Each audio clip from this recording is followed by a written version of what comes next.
This random boy awakened a cooking talent but used it to dominate the apocalypse. Not only was he extremely skilled with any knife, but his food could also buff and strengthen anyone to a superhuman level. The entire army was discouraged and thinking of giving up, but once they ate, everyone became motivated and rushed back to work, all thanks to the dishes the protagonist had cooked. He alone managed everything and was about to get rid of mandatory military service, but one day when he opened a door, he came face to face with a monster devouring his friend. One of them threw hot oil, but it was useless and ended up dying.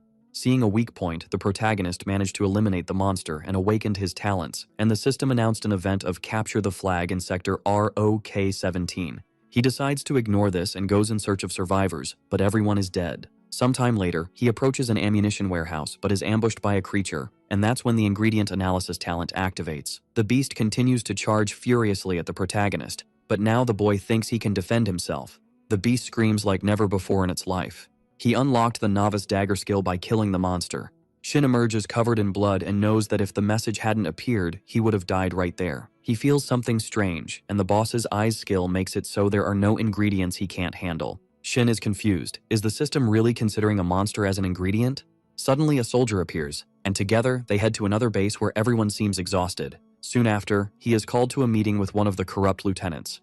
Half of the surviving soldiers were not of high rank, and only the mentally stable attended. The transport unit has 10 members, the reconnaissance unit 7, and the cooking unit only Shin. About 100 people survived, half of the total. Minjae explains that they lost contact with the world. All communications failed. The lieutenant goes into despair, and a soldier suggests an attack from North Korea. But there is protection against that. Everyone fears death and worries about their families. Without communication, they await orders from the commander, the only officer present, but he remains silent, unable to act. The soldiers panic and tension rises. Some argue while others try to calm them down. The lieutenant decides to send soldiers to the upper unit for orders, but Shin warns about the danger of the 2-hour journey through mountainous terrain. Ignoring the warning, the officer insists on using volunteers. Everyone becomes apprehensive, realizing that the lieutenant fears taking responsibility and tries to absolve himself. Even disappointed, Shin remains silent. With no alternatives, the lieutenant orders the others to stay at the base until further contact and asks for information about the remaining supplies. While the protagonist thinks he expected more from this guy, he was being very foolish. Young Jun informs that there is food for 6 weeks, or up to 2 months with fewer people. There is enough ammunition, but no resupply. They discuss how to deal with monsters, energy, and water while waiting for contact from the upper unit. The atmosphere calms down a bit until the lieutenant dismisses everyone to plan the next actions. Shin, irritated, questions the silence about the awakening. Realizing he is the only one with special skills, he decides to prove it. He grabs his kitchen knife and thinks about the feeling of cutting vegetables and slices the wooden table in front of him. Everyone is shocked, and he explains that he awakened after killing a monster in the kitchen. The lieutenant is skeptical, but Shin insists he also doubted at first. Despite the fear and uncertainty, he promises to protect and feed everyone, suggesting that the unit's mission should be to awaken each member. Before they can react, a soldier warns that 5 monsters are approaching. The lieutenant orders everyone back to their positions. Shin runs, scared by this many attacks, while outside the soldiers fight, spending almost an entire magazine to take down each creature. Even though they still have plenty of ammunition stored, soon the unit will reach its limit. After the attack, the officer praises the troops and orders each group to count their men. 2 soldiers died and will be buried next to the base. The battle ends, and the decisions from the meeting begin to be implemented. 2 volunteers leave with ammunition to try to contact the upper unit under the lieutenant's cover, while the rest organize defenses and ration supplies. They wonder why they didn't awaken, and Shin imagines it's because they weren't close enough, unlike when he killed the beast. In this, he shares details about the creature's weak points, armpits, and vulnerability to heat, and the lieutenant orders that bayonets be sharpened for use in close combat. Tae-jun, the group's strategist, supports the idea and helps formulate plans. Before the next fight, Shin invites him to eat, reminding him that they need to keep their energy up. Back in the kitchen, he realizes how much his cooking skills have improved since the awakening. He prepares a perfectly fried pork belly, controlling the temperature with almost supernatural precision. The dish temporarily boosts the soldiers' strength and agility, also raising the team's morale. Shin notices that the prepared dish grants a mysterious status increase, and the system instructs him to use the chef's special sauce. An energy surges in his hand, allowing him to control emotions through food. With the soldiers in a panic, he uses the ability to calm them down and serve dinner. After eating, everyone reports feeling revitalized and thanks him, asking for more servings. Curious, Shin realizes that the effect could indeed help maintain the group's morale. Suddenly, a new attack occurs, interrupting the meal. Rushing to the barracks, they discover two monsters still alive. Following Shin's plan, a soldier approaches to finish off the monster with the bayonet until he finally takes it down and awakens as an electric mage. Surprised by the floating window that appears, the young man demonstrates his powers, confirming the success of the experiment and proving that the awakening is real. Shin watches in fascination, happy to have helped the unit's first awakening. Everyone celebrates, and then the second soldier approaches, but the mentally ill one stops to reflect on life face to face with the monster and takes a bite that nearly sends him to the Paralympics. However, after fighting and leaving everyone in shock thinking he was going to die, he finally finishes the creature and manages to awaken as an astronomer. Unfortunately, other captains were refusing to attempt awakening due to the last incident. Some tried to pressure the captain, saying that the leader they needed had to be an awakened one, but he still seemed scared. A little later, the protagonist talks to one of the awakened in a shed who warns that they couldn't have a cowardly and unawakened leader like that. But our boy tells him to relax, that he would take care of it. Shortly after, he went to the kitchen and prepared the perfect dish to motivate the captain and took the opportunity to talk to him. The captain now seemed like a different person, completely motivated. Everyone said it was crazy for him to fight, but he told them not to worry. With that, he confronted the semi-dead monster, and even without using any kind of bladed weapon, he punched, blocked, and even bit the creature, finally finishing it off, leaving everyone in shock, celebrating that this was the most insane fight they had ever seen. But the officer's expression still seemed far from friendly for a warm reception. Despite this, he thanks Sergeant Shin, but Hyung becomes scared again of the officer. And, in light of all this, our hero thinks he will try to be more careful the next time he cooks. Inevitably, the protagonist is questioned about what he did to the officer to make him so different from before. And in response, Shin says he just gave him something to eat and talked, which impresses Hyung with the boy's persuasive skills. In any case, the hero says that's how the human heart works. Then Hyung questions whether it will be that easy to convince others every time. And Shin simply smiles, saying that no one can ignore the power of listening. Obviously, the boy still isn't convinced by this explanation, and the hero himself knows it doesn't make any sense. That's because everything happened thanks to his ability, and he still couldn't reveal his power. After all, this time was different from when he demonstrated strength with a kitchen knife. And after everyone saw Kwang in that frightening way, it makes sense to say he had a temporary personality change. Thus, the hero's ability could prove quite dangerous if used incorrectly. Changing the subject, the protagonist believes that a young man as kind as him being a berserk could be a bad thing. However, Hyung disagrees, as at this moment, everyone's survival is at stake. In any case, Shin asks his colleague to send all the awakened to the kitchen later so he can prepare a good dish. But Hyung questions whether they can do that because the battalion doesn't have much food left. Then, our hero explains that more than half of what remains is preserved food for emergencies, and that's why everything that is fresh should be consumed soon before it spoils. Moreover, the sergeant himself is already counting the days until he can eat a good meal. However, Shin is really worried if he will be able to use his skills on the emergency rations, which don't have a preparation process. Back at the barracks, one of the beasts runs wildly while being chased. The military is trying to corner the monster into a corner of the base. And despite there being some exceptions, overall for Shin, the awakened ones are doing very well. Although, at this moment, one of the beasts that would serve as a sacrifice is killed, and Hyung starts to argue quite a bit with his unit. This ends up slightly changing our hero's previous thought that everyone was working well. At this moment, the biggest problem is that it's not easy to get the monster close enough for someone to deliver the final blow. That's because the monsters have a lot of resilience, and most will become increasingly enraged until death. In this context, the awakening must be done safely, and the brigade cannot rush too much. Later, the military rushes because they heard that the sergeant caught one of the monsters.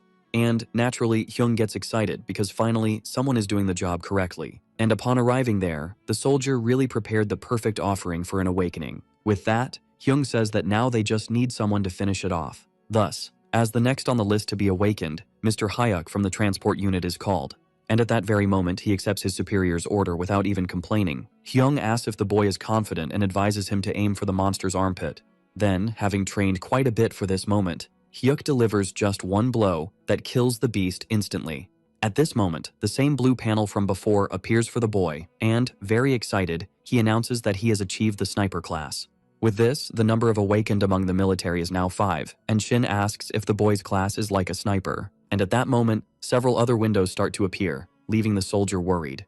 Quickly, he informs the sergeant about everything that is happening and a strange phrase that just appeared. But this phrase was about faction formation, which has also appeared for all the other awakened so far. Since 5 is the minimum number to form a group, our hero now has the first faction in the Rock 17 region. but Shin obviously still doesn't understand anything that the messages are saying. As soon as Hyuk managed to awaken, the same window appeared for all players, and an achievement also appeared congratulating the faction formation, which was faster than most. Because they reached third place, a reward of 10 growth elixirs was given, and this elixir can, for a short period, increase a person's experience gain by 500%. Returning to reality, the soldiers question what they will do now, so Shin asks all the awakened to gather. Later, in an emergency meeting, Hyung comments that this whole situation is increasingly resembling a game, and Hyuk agrees, recalling that apparently the condition for forming a group is to have 5 awakened. At this moment, our hero thinks about the previous message because, if it is indeed correct, they can advance quickly if they use the elixir. However, Kwang is more concerned about the fact that they were the third group formed and not the second or the first. In the end, this means that there are monsters outside the region, so inevitably, the issue of the safety of their families comes back to be discussed. But as the military themselves are already in such a bad state, it's hard to imagine the situation on the other side. At this point in the game, most of everyone's families have probably been eliminated by the monsters. Therefore, our hero advises them not to think about this in such a pessimistic way. He is also worried about the situation outside, but at this moment, the safety of the group is a priority. Hyuk, for his part, tries to argue, but Shin shouts, reminding them that they are ahead of the others in this game and that they should focus on that now. So, although he is not very happy, Hyung agrees with our hero. After all, they will only be able to find and save their families if they stay alive. In any case, Kwang reminds them that, despite having 100 surviving soldiers, the faction consists of only 5 people. This makes the soldiers think that only the awakened count, and Shin thinks that the boy is not wrong. Now that the world has changed suddenly, if a person is not awakened, they don't even count as a human being. By the way, Hyung recalled that Hyuk achieved the sniper class and commented that it must have been granted by the boy's innate abilities. As for the class trait, he states that accuracy and firing power are enhanced at the moment of the shot. Thus, Hyung is impressed but also worried about the day when they will no longer have ammunition.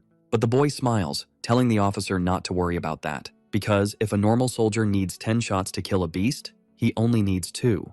In light of this, our hero is quite happy because, with this ability, they will be able to defeat monsters much more easily. So now Hyuk becomes responsible for mastering the monsters, and unfortunately, that's the only good news. Shin feels quite relieved that the unit will be able to relax a bit more than usual. But there's still no time to sit and feel discouraged, because to survive they must advance. Naturally, the soldiers need to continue waking the others, and fortunately, most of them are willing to do so, although some others are still refusing and trembling with fear. However, when this happens, our hero intervenes, and, with a few minutes outside, the soldiers' personalities change completely. Every time this happened, Hyung became even more suspicious because everyone exhibited the same impulsive behavior. With that, the time came when the boy could no longer hold back and decided to question Shin. Already very stressed, Hyung shouts that our hero is hiding something, because whenever the soldiers are taken to talk, they come back different. The boy was indeed not wrong. So, having been discovered, the protagonist revealed everything, saying it was for the good of the battalion. And fortunately, Hyung understood, thus focusing on waking the troops while the protagonist focused on cooking.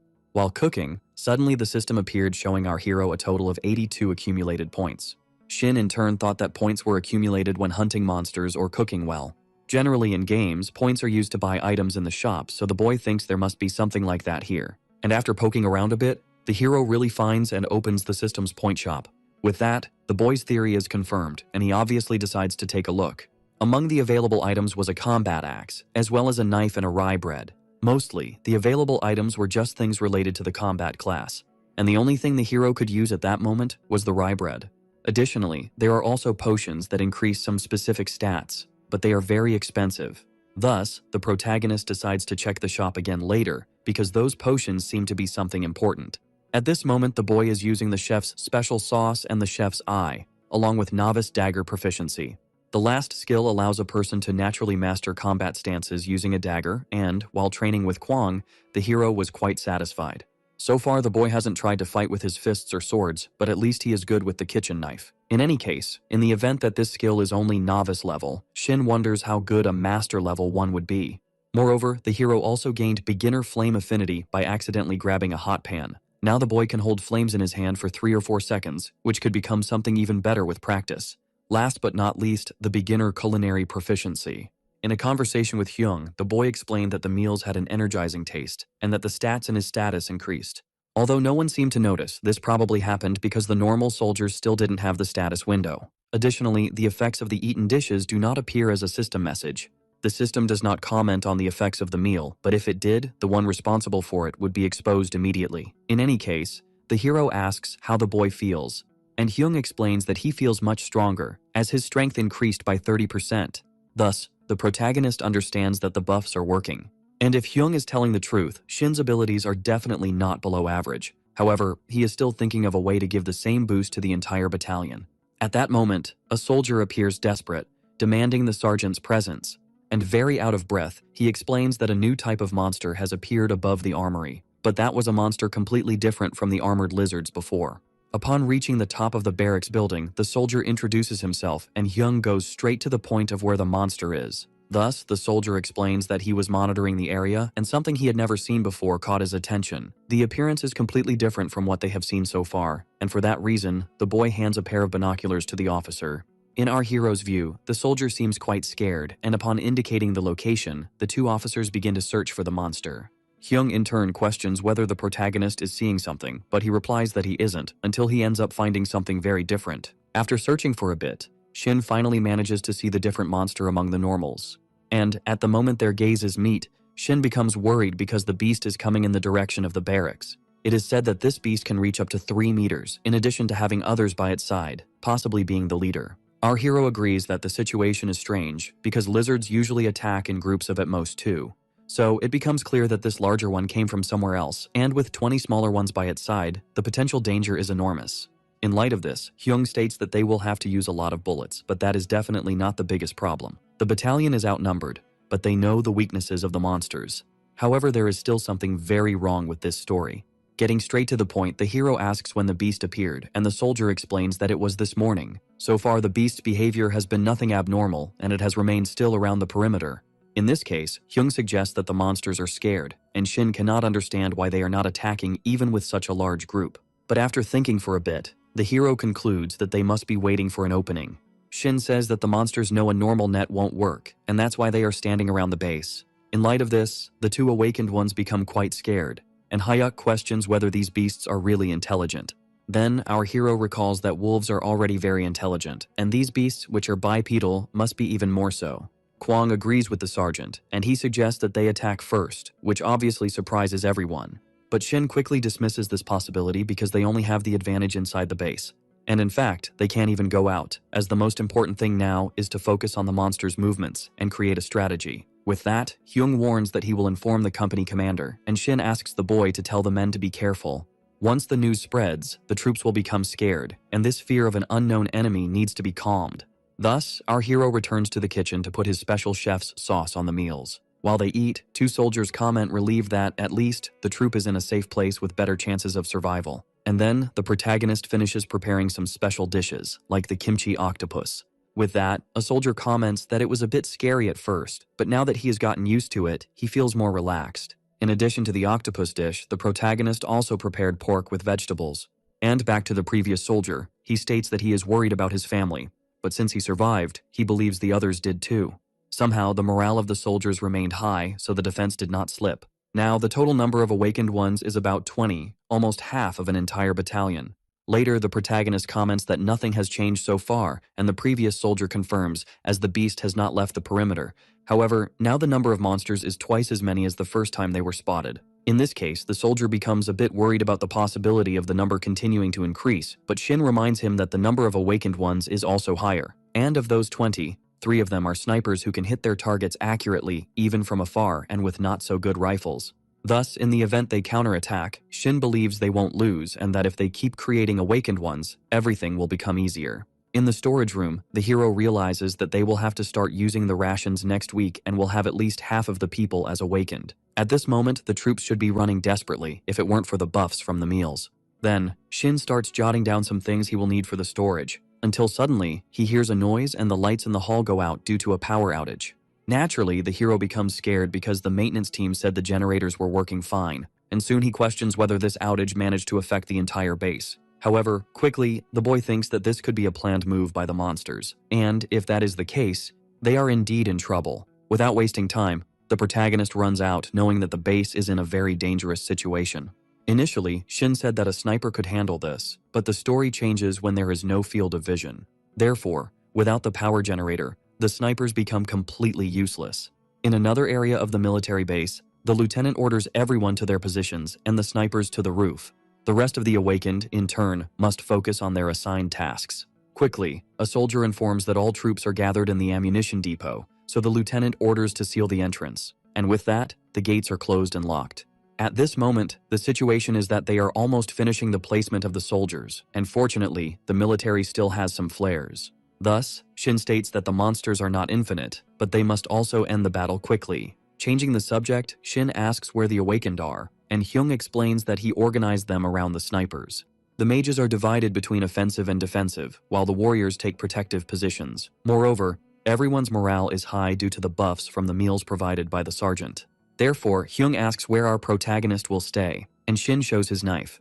Obviously, the boy questions this decision of the hero to go to the front line, but Shin reminds him that he is the first awakened. And it's not like the officer could stop the protagonist. At this moment, a strong wind begins, along with a tremor in the ground. And, upon looking closely, everyone realizes that the monsters are approaching the base. With a flash from the flares, all the military personnel begin to prepare, and the lieutenant is startled when he looks through the binoculars.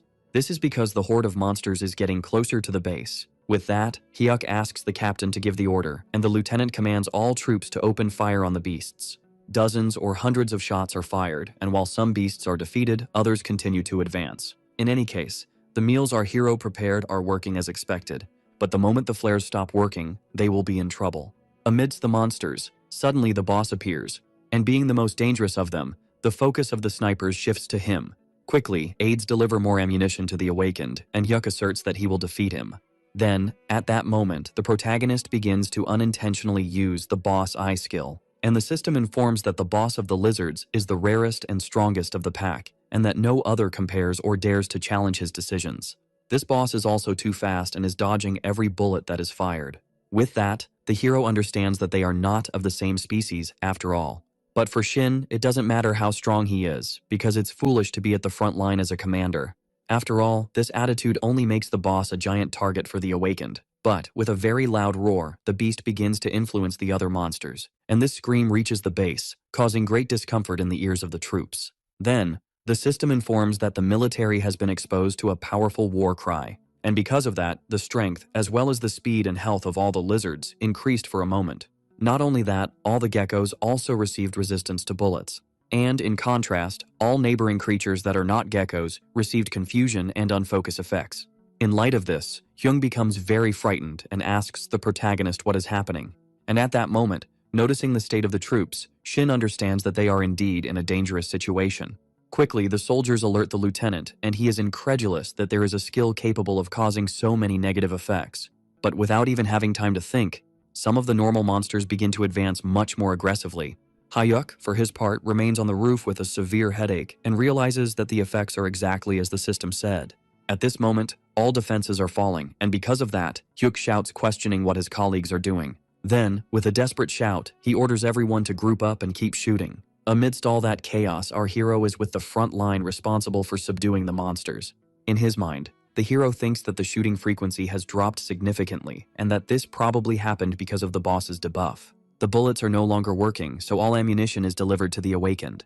Hyung, for his part, questions why the monster didn't use this power before. Then, Shin recalls that the message said the effect is temporary, and therefore, the boss must have waited for the right moment. In the end, that beast was capable of not only thinking intelligently, but also devising a plan. In any case, our hero asks his colleague to gather all the awakened. For Shin, there is no longer any sense in attacking from a distance, and therefore, everyone needs to prepare for close combat. After explaining his plan, each awakened soldier receives a treat. And since no one understands anything yet, our hero decides to tell the whole truth. It is a fact that some of them may have already guessed, but Shin's abilities can enhance those of others. The hero recalls that everyone has already experienced eating something he prepared before awakening, and that's why now the food is not only better but also gives some special effects to those who eat it.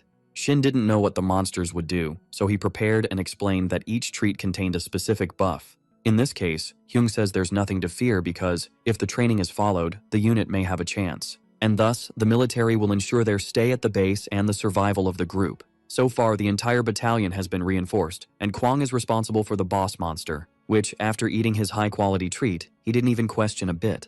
Back on the roof, Hyuk questions once again what everyone is doing, as he can no longer hold back the advance of the monsters. But downstairs in the barracks, the awakened were preparing precisely for this advance of the beasts.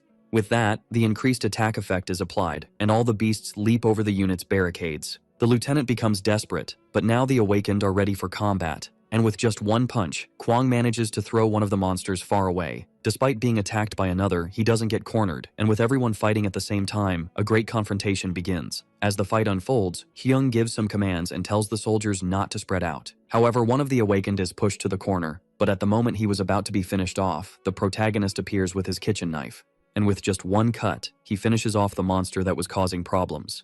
Naturally, our hero will have to deal with the beasts as well, but the boss's buff made the lizards very strong. That's why Shin knows he won't be able to face it alone, even if it were a high-level boss. But upon consuming a courage chocolate cookie made by himself, Shin's stats skyrocket. All attributes, without exception, were increased for a whole day, and the effect of the chef's special sauce applied a courage effect. Now the normal lizards are no longer a threat, and the soldiers with the courage effect will dictate the rules of the battlefield. Moreover, hostile targets will have their stats and morale reduced. And while the boss advances wildly, the system warns that this will make allies unlock new traits. The first to feel these effects is Kwang, whose confusion debuffs are neutralized by courage. And feeling better, the boy already shouts for his comrades to follow him, because an honorable battle awaits them. The monsters begin to cluster towards the entrance, and all the troops head for the gate. Kwang is responsible for clearing the way, but he doesn't care about the danger and runs towards the boss monster. Then, at the moment they meet, the two clash with powerful punches. From a distance, Hyung laughs while commenting that this feeling is incredible. He questions what Shin did for their stats to be so high. But our hero doesn't have time to chat because he is busy killing monsters. In any case, Hyung warns that with these buffs, they have already surpassed the enemies and that now it's just a matter of time before they win.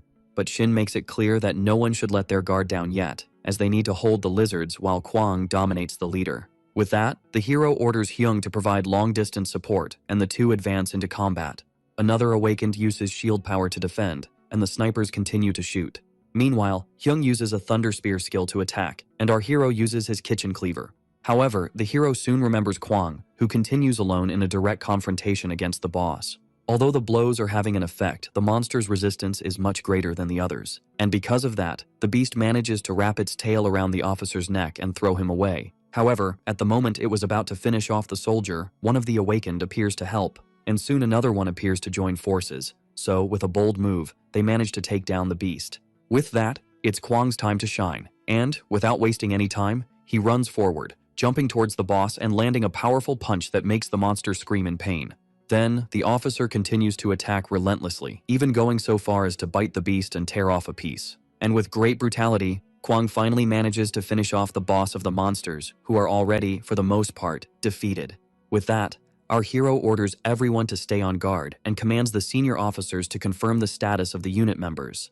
Then, with much relief, the soldiers begin to celebrate and smile, but Shin still seems quite incredulous. Even in a situation where the soldiers' firearms were neutralized, they managed to win.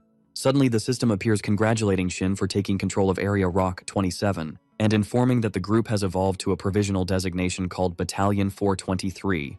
The battle status of the global event also appears, but the values were still hidden. Obviously, no one understood what this meant, so the system warned that this group was the first to occupy a large area. And, with all this on the table, our hero could only laugh and celebrate taking first place. With the end of that great conflict between humans and monsters, a great despair began. This was because there were many injured, and a huge line was forming at the infirmary. With much commotion, the most seriously injured are sent to stretchers, and Mr. Park is tasked with bringing the patients. After the battle, the busiest people were the awakened with healing powers. Fortunately, the healers and regular doctors were able to handle the situation, and after the awakened used their healing powers, all the pain of the soldiers goes away. With that, Hyung is pleased with the progress of the situation, and says he believes things are calming down. In this case, our hero thanks his colleague for the good work, but the officer makes it clear that the credit for all this goes to Kwang and Soo-hyuk. After all, at that moment the two are completely exhausted and unconscious on the stretchers. By the way, the protagonist asks about the battalion commander, but Hyung also claims not to know where he is. In the end, this was already expected for Shin, but he still thinks about how disappointing it is. Later, our hero asks how far the area they will be able to protect is, and the boy says it's up to the mountain range. The reason Hyung said this was because the system informed that they took control of the ridge. At the moment, the soldiers are located at the highest peak of the mountain range, and besides them, the only forces were the lizards. However, the officer wonders if this had anything to do with who was occupying the most iconic location. And if Hyung is right, the soldiers defended themselves from the lizards in the mountains and were then recognized as occupiers. Consequently, for Shin, this ends up sounding like good news for them. But Hyung continues and recalls that, with the casualties from the previous day, the impact on the lizard group was enormous. Therefore, the officer suggests that, at this moment, the best thing to do is to launch a counterattack to eliminate them as soon as possible. However, Shin made it clear that this would be very difficult.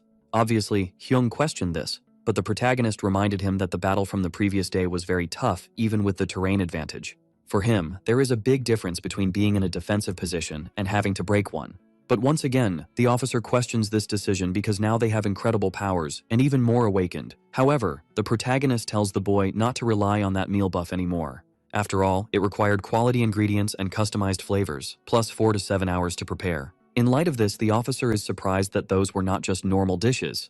Moreover, the protagonist had been preparing for the invasion for a long time, but now replicating something like that would be impossible. Thus, Hyung thinks for a moment and says they will have to plan these matters later. Changing the subject, the officer shouts to the soldiers that, when they finish the job, they should unload the next truck. After the fight, many monster bodies were left, and it is not possible to burn or bury them all. By the way, the protagonist asks if Hyung has already looked into the advantages of the system. This is because Shin has already analyzed all the options, but still doesn't know which one to choose. In this case, Hyung smiles and says that the protagonist should choose any of them. Although it seems like something important, no one has any information about the benefits yet. Moreover, Hyung says that both he and the others will feel more comfortable with the hero choosing first. And Shin knows that they can't even ask the commander now because he is not around. In this case, the hero simply decides to choose the Bamana mobile fortress.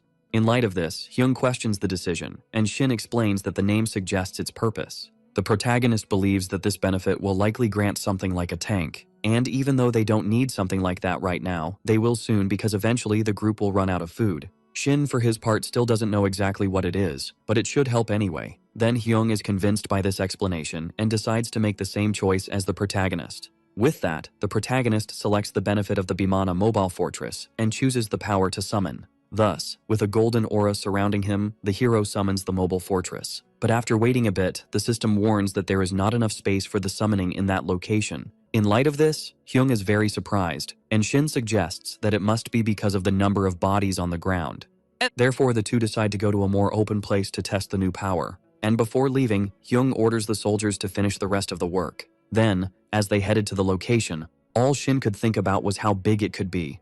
In the end, it got late, and no place they went had enough space to summon the fortress. Obviously, the hero is frustrated for not being able to test his power, but at least he gained some experience. It is said that the hero gains 1 experience point every time someone eats a dish with enhancement. In this case, the boy thinks that everything seems to be going very well. Shin is getting stronger, and the awakening of the troops is happening more and more. At this moment, however, someone knocks on the boy's door, and upon entering, the hero realizes it is Lieutenant Kim. Seeing this, Shin quickly stands up to greet the lieutenant with the proper respect of the hierarchy, and after informing that he is resting at the moment, Kim looks at the hero, smiling. Without wasting time, the lieutenant approaches and praises the protagonist for his good work. Then, Kim continues to flatter the hero, but Shin thinks he doesn't need compliments, especially from someone who can't do the obvious and who, even when speaking well, always hides at the most important moment. Back to the flattery, the lieutenant thanks God that everyone is well and warns that there is still no good news. In light of this, the hero asks what happened to the 2 soldiers who were sent to the upper units.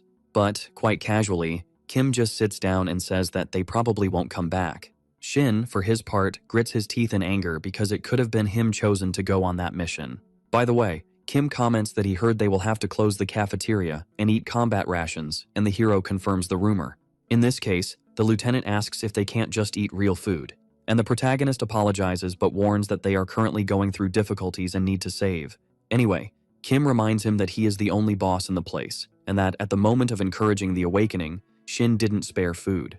However, it wasn't as if the protagonist wanted to do that. This is because that was a special treatment to help the soldiers face the danger of the awakening process.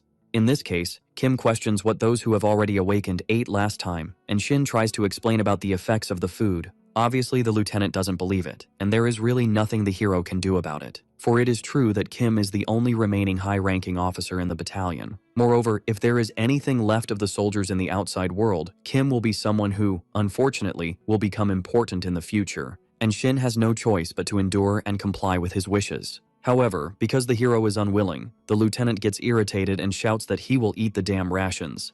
Even against his will, Kim accepts to let this matter pass, given that the battalion situation is really not good. With that, the lieutenant leaves the room and slams the door hard, making a lot of noise. And even though he has never smoked a cigarette in his life, all this stress made Shin consider lighting one. Since the mountains became the soldiers' territory, monster attacks have been reduced by half. And in the hospital, the protagonist reports everything that has happened so far to Hyuk, who got injured during the awakening. Despite having heard about it before, he thanks the protagonist for doing the hard work, but Shin says that everyone worked on it. Changing the subject, the hero asks if there is no treatment for Hyuk's leg, and the boy informs him that, due to the delay, there isn't. Unfortunately, he is still in good health, even though he has difficulties walking. But that doesn't stop the hero from feeling guilty about what happened to the boy. For him, if only he hadn't asked to awaken back then, everything could have turned out differently. However, Hyuk notices this feeling from the hero and makes it clear that he holds no resentment, because if they hadn't tried so hard to awaken, they would have already been devoured by monsters, and this injury was just a consequence of the process. For the soldiers, the protagonist is the reason everyone is still there, and for that, he asks the hero not to carry all the guilt alone. This whole speech moves the cook, and the boy calls Shin to step out of the building for a bit. Outside, Hyuk informs that his job is that of an astronomer, and obviously, Shin doesn't understand what that means. In response, the boy comments that it's something like reading the constellations of the stars to predict certain events. He even manages to predict the future by reading horoscopes or something like that. In the end, the protagonist gets excited and understands this ability as a human radar. Apparently, the job has nothing to do with actual combat, but he can detect danger before a confrontation. And because it's something very useful for planning strategies, Hyuk decided to see our hero. This is because the boy managed to discover two things, and one of them is that the battalion will receive some visitors tomorrow. At that moment, Shin already understands what that means, so Hyuk says it's better for the cook to hide his claws. The next morning, some people approach, surprised to find a military base in the area. With that, they shout that there must be soldiers in the place, and because of that, a mother believes they can now survive. Without wasting time, everyone runs towards the military base, which for some unknown reason is wide open. Earlier that same day, the soldiers were commenting from the top of the building that the visitors should arrive in an hour. On the morning of the 11th day after being attacked, the hero and the officer spot a human climbing the mountain. Hyung, in turn, raises the issue that civilians are ignoring the signs prohibiting entry into military areas. That said, he questions what they should do, as they probably have nowhere to go. Then Shin says the battalion will shelter them. Obviously, the officer doesn't think this is the best option, but he doesn't question it. And before the visitors arrive, the hero wonders if these are the people Tai-jun was talking about. An hour later, in the courtyard of the military base, one of the soldiers orders the civilians to calm down and form a single line. Then another soldier comes by, this time with a clipboard for the civilians to identify themselves. And finally, water is distributed among the refugees. After counting, Hyung informs that there are 25 of them, of all ages and genders. For now, Hyung thinks it's better for the military to move to the second floor to leave the third for the visitors. Additionally, he suggests increasing the night patrols, and Shin smiles, saying they will start by cleaning the second floor. In the background, the lieutenant greets the soldier who took the first impressions of the refugees. Shin questions if he is not the commander, and Hyung confirms that he is here to play the executive's game. Kim, in turn, introduces himself as the commander of the unit and tries to calm the people with nice words. With that, the civilians get a bit excited because they had thought the place only had regular soldiers. Changing the subject, everyone wants to know the situation of the troops, as well as if there is anything to eat. And in response, the lieutenant shouts that they will prepare everything as soon as the paperwork is filled out. Then he orders the nearest soldier to take care of everything as quickly as possible. In light of this, Hyung calls the hero to go over there for a conversation. Upon introducing themselves, Kim explains that the two are the highest in rank besides him and second in command. Without wasting time, Kim asks if there is space for everyone in the rooms, and the boy explains that there is. In that case, the lieutenant says he will let Hyung take charge and guide them.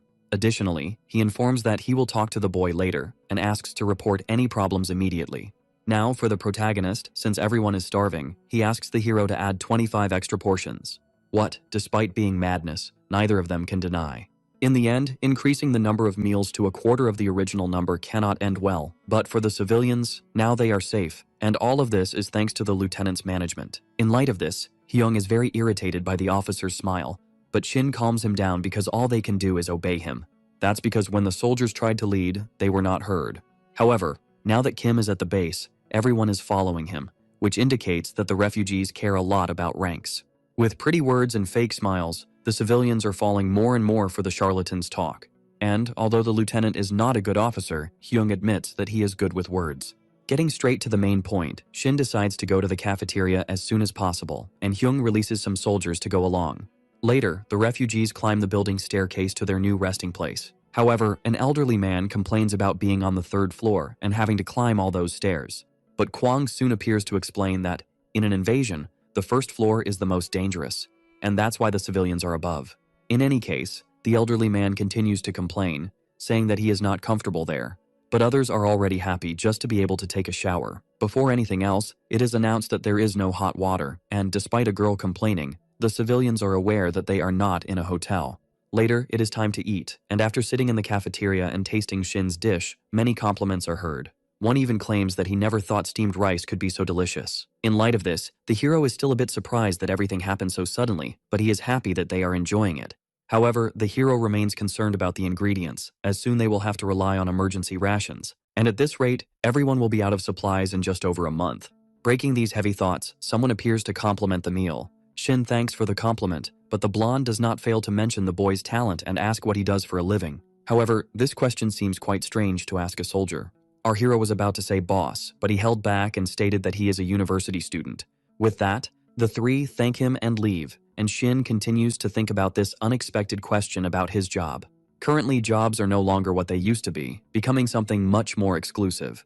They are the ones that appear in the status window that only the awakened can see. And surely, if other awakened ones heard this question, they would have simply said warrior or healer. So, the hero thought again if that was actually what Taijun was talking about. As he walked through the floor, Hyung did not seem very happy because now, in addition to worrying about the monsters, they still needed to take care of the survivors. Outside the building, a soldier asks how they got into this mess, and the other says he can't even rest. Back to the first, he states that he can no longer do this, and one of them claims that the lieutenant only made things worse. In this case, the soldier says he prefers those sergeants to be in charge because they have already proven to be much better than Kim. The others agree because there is already a sense of camaraderie among them, and in the background, Hyung heard all this conversation. Later, the soldiers go personally to give their opinions about the lieutenant to the sergeant, recalling all of Kim's cowardice. However, one of them recalls that the lieutenant has a high level of security and that they cannot do anything about it. Still, the first soldier warns that they are fighting a war against monsters and that a commander like that will only hinder them. That said, the soldier asks the sergeant's opinion, and even without answering in his mind, the boy agreed with everything. Hyung has always felt uncomfortable with the lieutenant around because he knows that he would not fight alongside the battalion. And obviously no one follows a commander who simply disappears on the battlefield. It is a fact that if this continues, the morale and unity of the troops will crumble. And for that reason, the sergeant thinks they need to do something about it as soon as possible. Later, everyone gathers at the top of the military building, and many are confused about this secret meeting. Without delay, the sergeant apologizes for bringing everyone there so late. But he does not believe he can wait any longer, seeing all those uncomfortable expressions in the unit. Going straight to the point, Hyung informs that he went to see Lieutenant Kim, and that fact alone is enough to catch everyone's attention. In the end, it was nothing serious, and Hyung merely reported what they felt, asking Kim to join the fight. But, as expected, nothing worked. In response to a polite request, Kim simply stated that he would not be forced to do something ordered by a soldier. With that, a silence takes over the place for a few seconds, and, after thinking for a bit, everyone becomes outraged, concluding that the lieutenant doesn't care about them at all. Even Kim didn't expect such behavior from the tyrant that is Kim. Back to the point, Hyung warns that this is not a matter to be taken lightly, as everyone's survival is at stake. And that is precisely why the sergeant organized this meeting, as the goal now is to get rid of Kim. Obviously, at first, everyone thinks it's crazy to resort to such extremism. Even our hero will question his colleague, as it is clear that they cannot simply dispose of a lieutenant. In this case, Hyung asks if the protagonist is not on his side and how long Shin will continue to be carried by him. In any case, Shin is a bit worried as, despite everything, Kim remains a high-ranking officer. However, Hyung warns that it is likely that as more survivors join the unit, the group will become larger. Thus, The sergeant questions what will happen if he is always the representative in these meetings. For him, there will come a point when many people will think that the lieutenant is the true leader of the unit. And at that specific moment, the seconds in post will no longer have any autonomy in the battalion. With that, the sergeant shouts, asking if he is wrong, because since Kim has no strength, there is no reason to continue following him obediently. And after thinking about it, everyone starts to find it unbelievable that they have followed such an incompetent lieutenant for so long. However, they understand that they are still soldiers and cannot simply ignore him, because before the crisis he did his part. Kwang, for his part, finds this idea very dangerous, as internal betrayal is a form of modern warfare. Then Hyung agrees and warns that this is precisely why they will have to execute the plan quickly. Not counting Kim, the higher ranks, besides the sergeants, will be Park Tae-jun and Shin Young-jun. Even the regular soldiers will be able to act with commands in the absence of the officers. And for Hyung, all of this will be no problem, as the battalion will be led by Shin. In reality, the reason the sergeant called everyone was that the unit needs to end the lieutenant being caught. However, most of the military still does not accept a cook as a commander, so the boy reminds them that he is the one who feeds them and provides the enhancements. In any case, his second suggestion is the most important because Shin being in command is already a fact. For anyone who has any objections, Hyung shouts to speak up, but Shin can understand the soldiers' distrust. However, at that moment, the military begins to remember that the hero has always been thinking for them and has always comforted them with plenty of food. After reflecting on it, the soldiers understand that they can count on him, as it was due to Shin's buffs that they were able to win the invasion. With that, the sergeant asks if anyone still has any objections, and the hero remains worried. So, with no further manifestations, Hyung elects the protagonist as the new commander. And although Shin does not agree with this, his colleague simply asks him to accept. With the appointment, the system appears stating that all conditions have been met. With more than 30 players and a recognized leader, a clan has been formed. And being the first from the small region and the second from the large region, the group receives a token reward. Then our hero receives the position of leader of Clan 423, and a new job as a rookie chief appears in his status. With that, this is how it will be now. Sergeant Shin will have to lead the entire unit. In this case, the hero thinks that if he is going to do this, he will have to do it right. So his first suggestion as commander is not to get rid of Lieutenant Kim, which obviously leaves Hyung and Kwang completely confused. In light of this, everyone asks the hero to reconsider his decision, but he asks the military to listen to him first. Shin states that if they start discarding people for their own benefit, they will be alive in body but dead in spirit. So, to maintain their humanity, they should not kill people unless they attack first. And this is something the protagonist asks everyone to promise they will follow, which makes Hyung very proud of the new leadership the battalion will have. Anyway, the soldiers ask why they should keep the lieutenant alive, since he won't serve any purpose anymore. And in response, Shin explains that he is just a human being causing problems, but at the moment, discarding him would be a waste, because he will definitely still be very useful. And now everyone is even more confused about what the new commander is thinking. Later, from the third floor of the base building, a civilian informs that the military is back. The blonde, in turn, comments to the winds about the fact that they left in a group in the middle of the night. Then the boy asks if there is any problem. But for the blonde, there is still nothing wrong, since they are just a bunch of kids in their 20s. However, the captain seems to be strong, even though he is not among the military leading them. Changing the subject, the blonde asks if his colleague checked what he asked, and in response, he confirms that yes, and that he found no awakened ones. Another one also took a look, and, apparently, the soldiers are using weapons to kill the monsters.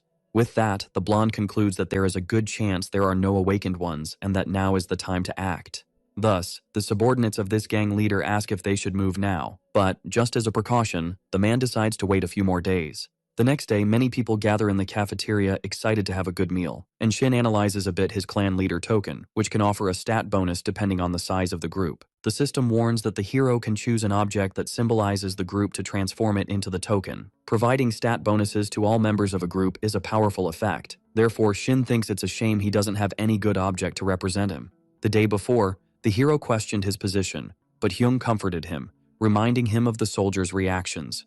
Until then, the news that Shin can kill a monster with just a knife had already spread, and the soldiers did not turn against the hero because they knew he was reliable, plus everyone knew they would need a trustworthy leader. As an option, they had Kwang, but the soldier's personality was very fluid, swinging between very aggressive and very gentle, and in the end, the only reliable and powerful person left to lead was the protagonist. In the kitchen, a soldier salutes the hero, and Shin asks if he told everyone what he requested. In response, the soldier confirms that yes and that, whenever someone asks about the occupation, they try not to act with suspicion or mention the statuses.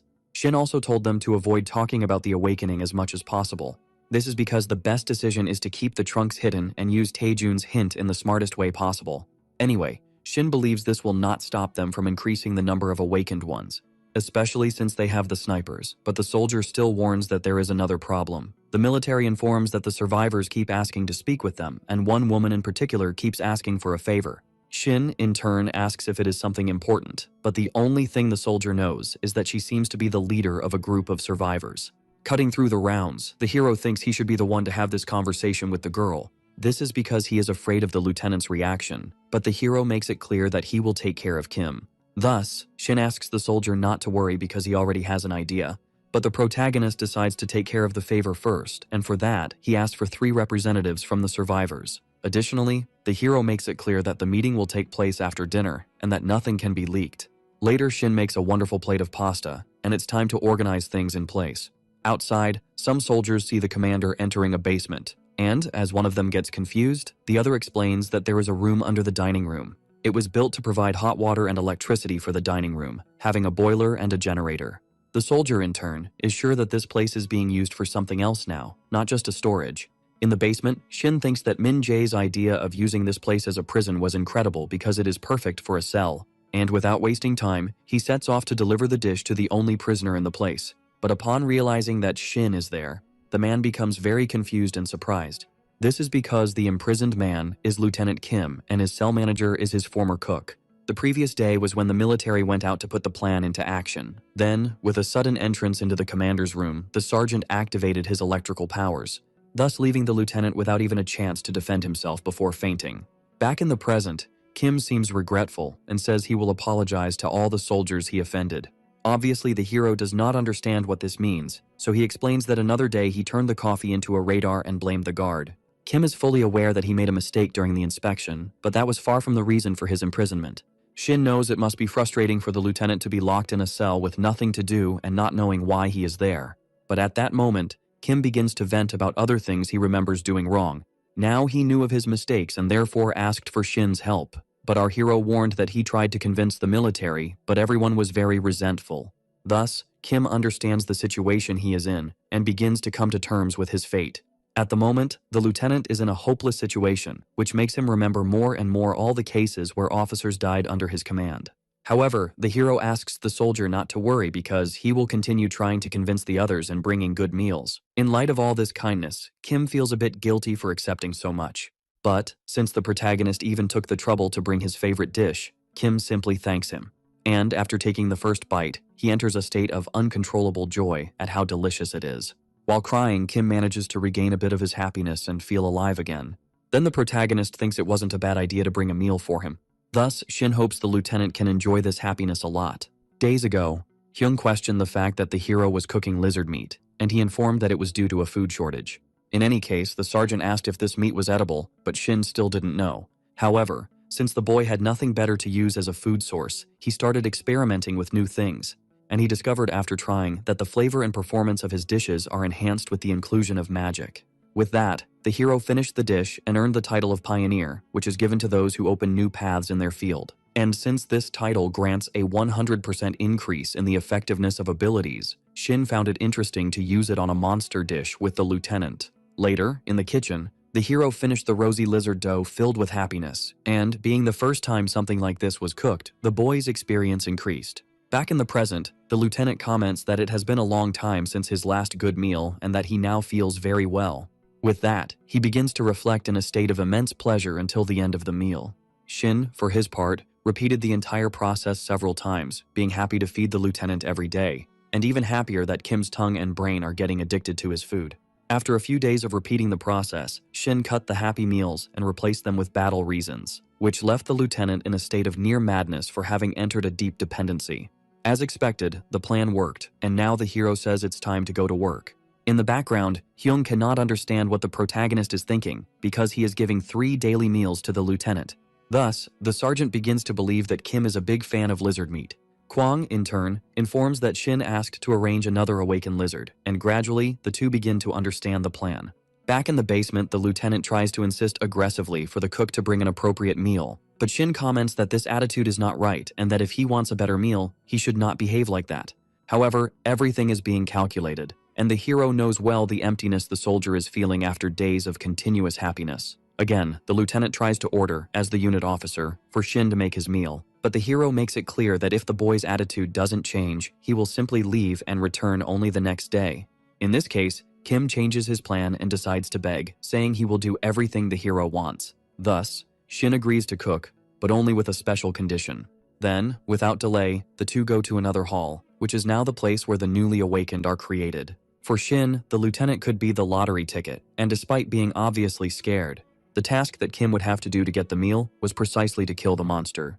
However, Kim did what was necessary to eat again, and awakened as a level 1 rookie commander.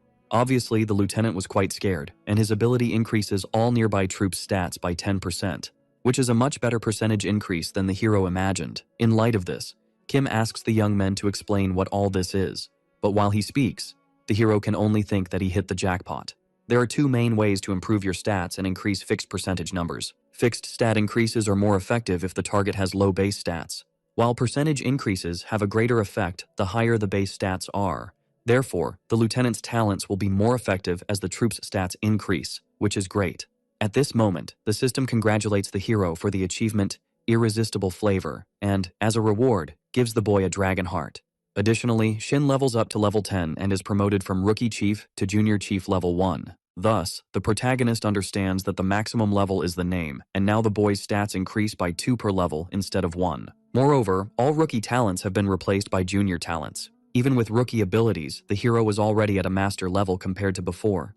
Then, Shin wonders how it will be now, since the next batch of battle rations is already complete. In light of all the news, the hero comments that he loves this ability, as the battle rations can create preserved food for emergencies. Although it is less powerful than a normal meal, it has a longer shelf life and is calorie-rich, which will make it easier to feed the troops. For this reason, Shin is surprised once again when thinking about how useful the lieutenant is being.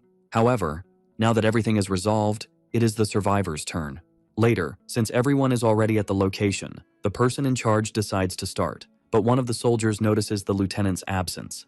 In response, Shin explains that he is not in a condition to come because of his food, which leaves the others very confused. In any case, the hero asks the military not to worry, as they will rely on Hyung Min Jae, who is the most educated in the unit. But the sergeant knows that Shin is simply trying to push a responsibility onto him, which Shin denies, as they have made it clear that despite being the leader, he will not be the one controlling everything. With that, the sergeant says it's time for them to go to the meeting, and the hero wishes them good luck. In the combined dormitory section, the sergeant enters with his companions and comments that everyone arrived very early. As Hyung and Shin take their seats, a strange atmosphere begins to be felt by the military. Shin knows that there could definitely be someone among them who wants to harm the unit. According to Taejun's instructions, they need to hide their powers. So, the strategy they will adopt in this conversation is to gather as much information from them as possible without revealing anything. Without delay, the responsible sergeant introduces himself as the one who will lead the meeting. And because of this, the girl who requested the meeting questions where the lieutenant is.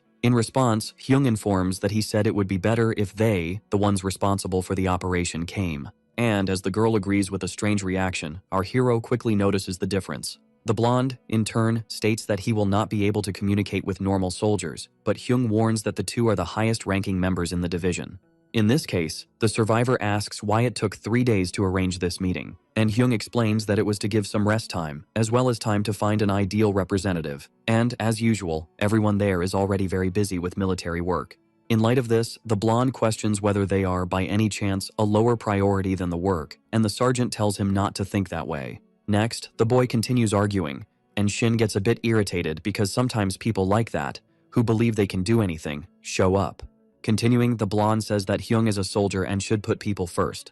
But, unable to take it anymore, the girl shouts for Park Kwon-cheng to stop, startling everyone. She states that the military also took time out of their schedule to talk to them, and for that reason, she tells Park to be quiet. This ends up revealing the group's leader to our hero. Back to the conversation, the girl apologizes for her colleague, and Hyung takes partial blame for realizing that he really took too long to schedule the meeting. In any case, the girl introduces herself as Lee Sang-ah, who was just a clothing store owner before the incident, and the sergeant says he is happy she made it safely to this unit.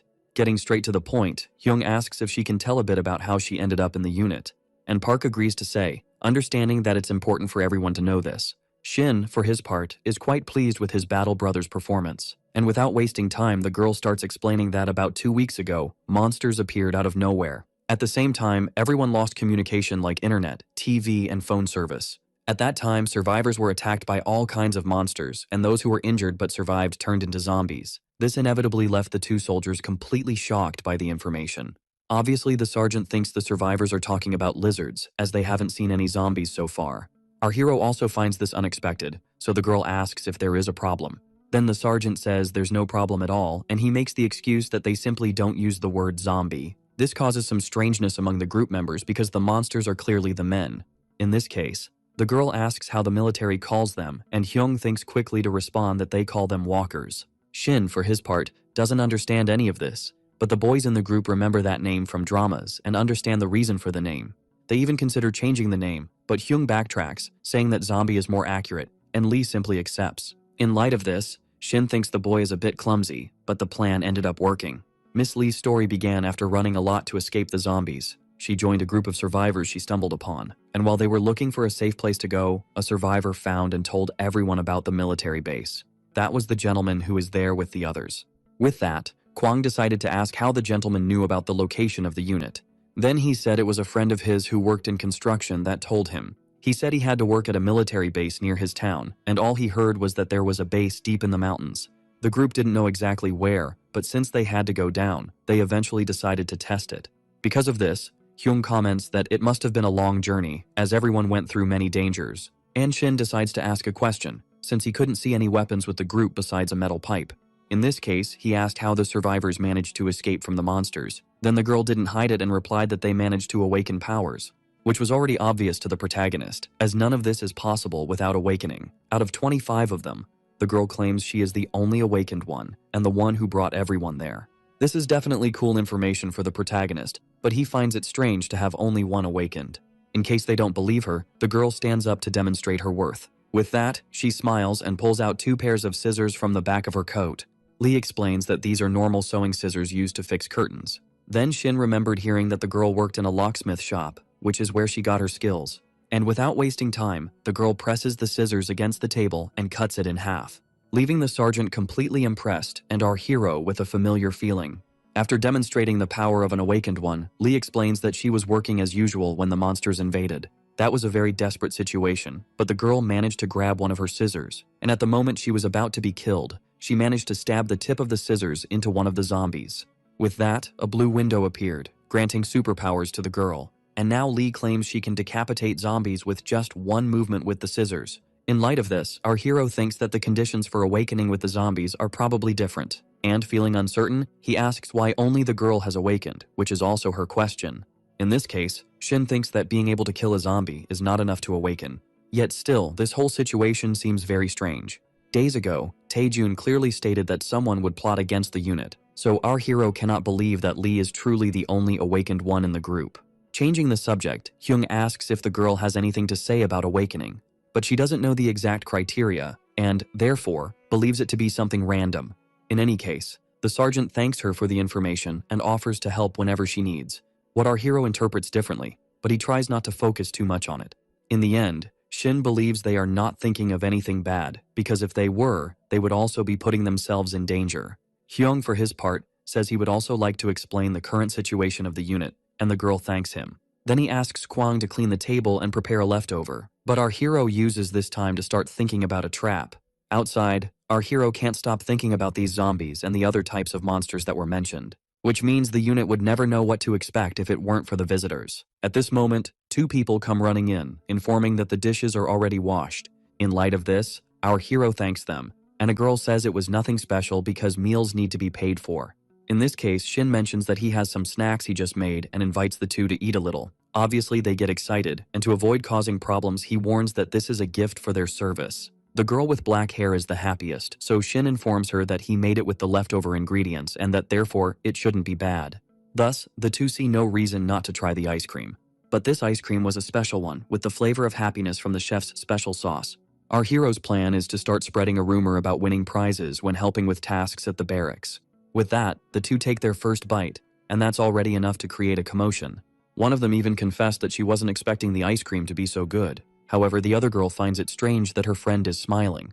This is because she hasn't laughed even once since her parents' death, but she explains that suddenly she felt like it. In light of this, the girl with black hair starts to cry upon seeing her friend well. Then the one who smiled tries to comfort the other, saying that this is something to enjoy and not to cry about. Shin, for his part, knows that after losing her parents, many feelings are repressed in the girl. And at the moment, she is acting as if she is happy, but this emotional change is temporary. In any case, the effect on the mentality will be felt for a long time after the ability ends, as in Kwang's case. Regardless, the ice cream works, and our hero believes it will be good to try this again. The night after the meeting, Hyung informs that he has the room number of the guy who kept asking about the jobs, and that, apparently, there are 5 people in the room who have known each other since before the outbreak. However, just because they are friends, our hero thinks they may not be accomplices, but Hyung, although agreeing, still believes they might be working together. In this case, the hero asks what they will do now, because they can't just eliminate the boys and continue acting normally. And Hyung agrees, knowing they can't deal with the survivors by staging protests. Moreover, they can't just sit and wait, because if more have awakened, they will be a real threat. Shin comments that he will try to make them eat their meals and admit what they are doing. Changing the subject, the hero remembers that the survivors agreed to clean the rooms and the cafeteria. And, in this case, our hero has the idea to choose one of them to stay in the cafeteria with him. Hyung questions if Shin will do the same thing he did with Kwang and the lieutenant, and he says yes. Seeing that his colleague is quite confident, the sergeant agrees to proceed this way, but he asks if it will be that easy, and wonders if the hero, by any chance, has other skills besides the buffs. This obviously makes the protagonist very uncomfortable for being caught off guard. However, Hyung decides not to pressure his colleague, as sooner or later, the skills will be revealed. However, he asks the hero to be careful, and Shin understands well how he feels, because no one would ever eat his food if they knew about the ability. The protagonist will still need to use it sometimes, always paying attention so it isn't detected. In this way, the two decided to choose a date to put their plans into action. In the end, it all happened faster than expected, and, sometime later, the new assistant finishes the work quickly enough to be praised. With that, the hero brings back the previous meal, only this time, for the boy. And, the moment he sees it, the man understands that the treat is the famous chef's ice cream. Our hero asks if the rumor has spread, and the man explained that those who tasted it always bragged. In this case, the protagonist apologizes for not offering it to everyone, but the boy understands that the process happens gradually. At the moment he takes the first bite, the man praises the flavor, saying he understands the reaction of others. The hero, for his part, is happy, but to him it was obvious it would be delicious because he put in a lot of effort making it. And what the man is eating is an even more special version that didn't skimp on ingredients. After eating, the boy praised it again and thanked him because it had been a long time since he had eaten something so good. Then our hero decided to start with the questions, and the man agreed to answer what he could. Thus, our hero asks about the reason he questioned him about his work last time. And, without even thinking, the man replied that he needed to confirm if there was a awakened, because if there was, he would have to change the strategy. With that, he felt relieved when the chief said there was none. Our hero, for his part, had the feeling that this would happen, and the boy is already talking more than he should. The man's mouth seems to be moving on its own, and this leaves him desperate. Then he asks what they would do if there was an awakened, and the survivor warns that if there were many, they would be discreet and wait for the chance. With that, the protagonist understands, but asks if what made them lower their guard was the absence of any awakened. And again, without thinking, he answers yes while asking what the hell is happening to his body. At this moment, he realizes he will be in trouble if he continues and tries to flee, but the protagonist tells him to stop because he still has one more question to ask. And this makes him stop against his will and wait for the other question. Shin asks how many companions the boy has and who the leader is, and, with no choice, the man replies that the group has 5 awakened, with Park as their leader. This immediately reminds the hero, as he is the man who kept complaining about the lieutenant's absence. Shin now questions what the 5 were planning to do together, and the man reveals that they were going to take the unit.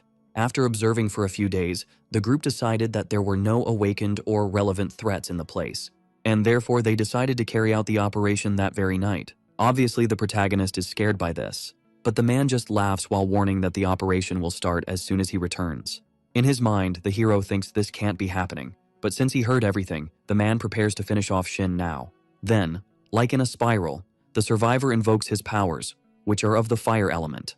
At first, the boy was confused because he didn't know what was happening to his body, but now he understood that he had no reason to fear a cook. Shin, for his part, didn't expect his assistant to attack him so suddenly. But now that the plans have been revealed and their identities exposed, the boy feels compelled to finish off the cook. However, as a fireball approaches, the hero warns that the survivor is underestimating the power of a chef. This is because a good cook is well acquainted with fire, and the hero has an ability that encompasses this. With his low affinity for fire, our hero can simply disperse the flames, showing that the boy chose the wrong opponent. In light of this, the man begins to panic, unable to believe that his ability was undone by mere hands. And now the protagonist asserts that there are no more reasons to hide his reality. With the chef's eye, the system indicates all the weak points of the primate in front of him. And first of all, the hero warns that it's better for the boy to prepare. Very irritated, the man asks what this is, but the protagonist doesn't give him time to even think and lunges forward, cutting him with the kitchen knife. Later that same day, the rest of the group is gathered, and everyone finds it strange that Chanjung isn't there yet. Their leader, however, maintains a serious expression, already expecting some bad unforeseen event. After a while, the leader states that they will not wait any longer and will start without Chanjung. However, one of the survivors questions whether they can really do that since the boy is the strongest among them. In response, the blonde shouts that they still have 4 awakened against none on the other side. Although one of the troublemakers still believes they may have been misled in this count. Chanjung is currently at level 6, and he has an indispensable power for the group with exceptional abilities.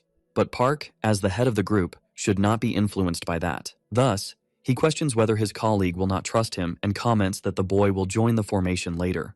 Park is already very irritated, and for that reason he asks everyone to hurry because they will have to bring all the people from the dormitory.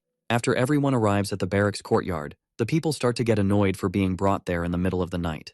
Lee is also irritated, and for that reason, she asks what Park is plotting, but the boy replies that he just likes to lead others. The blonde has always been particularly grumpy and violent, but in front of the girl, he was relatively polite. That's why Lee asked if the blonde wasn't satisfied just being the older brother of the group, and in response, Park stated that a group of 5 people was too small for him, and that the group of survivors was also a bit small, but with the whole unit, then the blonde would be satisfied. In light of this, the girl begins to understand the intentions of her group member, and while the two argue, the other civilians complain a lot about the situation they are in. Inside the building, the military questions what the survivors are doing outside, and one of them explains that the survivors simply came down and started arguing, but obviously the other soldiers do not like this at all, as they should obey while at the base. Back outside, the girl said she had a feeling that the boys would cause trouble someday. So, feeling she had no choice, she takes her scissors out of her pockets to use force.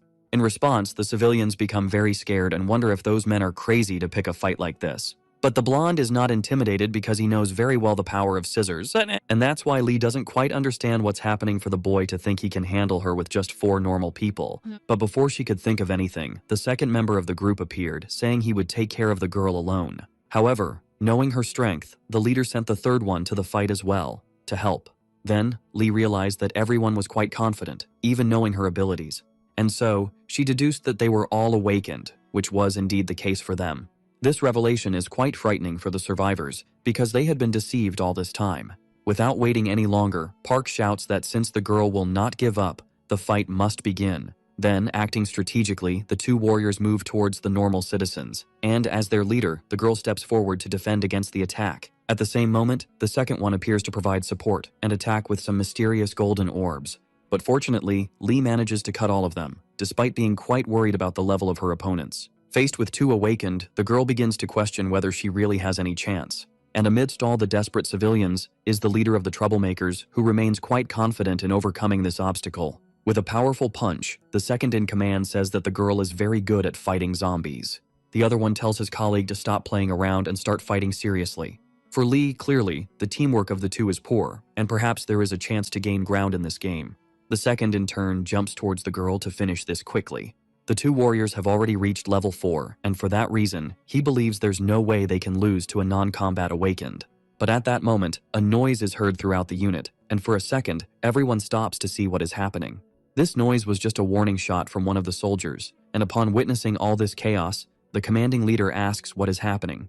Obviously, the 3 who were standing raised their hands without a second thought. The unit representative, in turn, ordered everyone to stop, but Park questioned what would happen if they didn't. In this case, the soldier made it clear that he would open fire, so the blonde just laughs, finding it amusing that a soldier would shoot at civilians. In response to the provocation, the soldier warns that this is an exception, as when a threat is found, it must be eliminated. In his thoughts, the boy wonders if this is the leader, and realizes there were more than just a few awakened ones hiding. The blonde, for his part, calmly states that if they are intimidated, they will have to respond in kind. At this moment, the boy is still unsure if the survivors will dare to face armed soldiers. He knows that the awakened are strong, but until now, they are not strong enough to overcome a weapon. As he walks towards the soldiers, Park encourages them to shoot already, and he starts mocking the lack of courage of these young recruits who are only 20 years old. Obviously, the soldiers begin to think that the boy is crazy, so one of them asks leader Seo Sunyak to make a decision. Therefore, the boy warned that he clearly made it explicit what would happen, and he pulled the trigger to fulfill his duty. But while everyone looked on in despair, the ammunition did not fire. Park is indeed a bit surprised that Seo tried to shoot, so he retracts what he said about everyone being children. But in the boy's mind, this makes no sense, as the gun was working just a moment ago.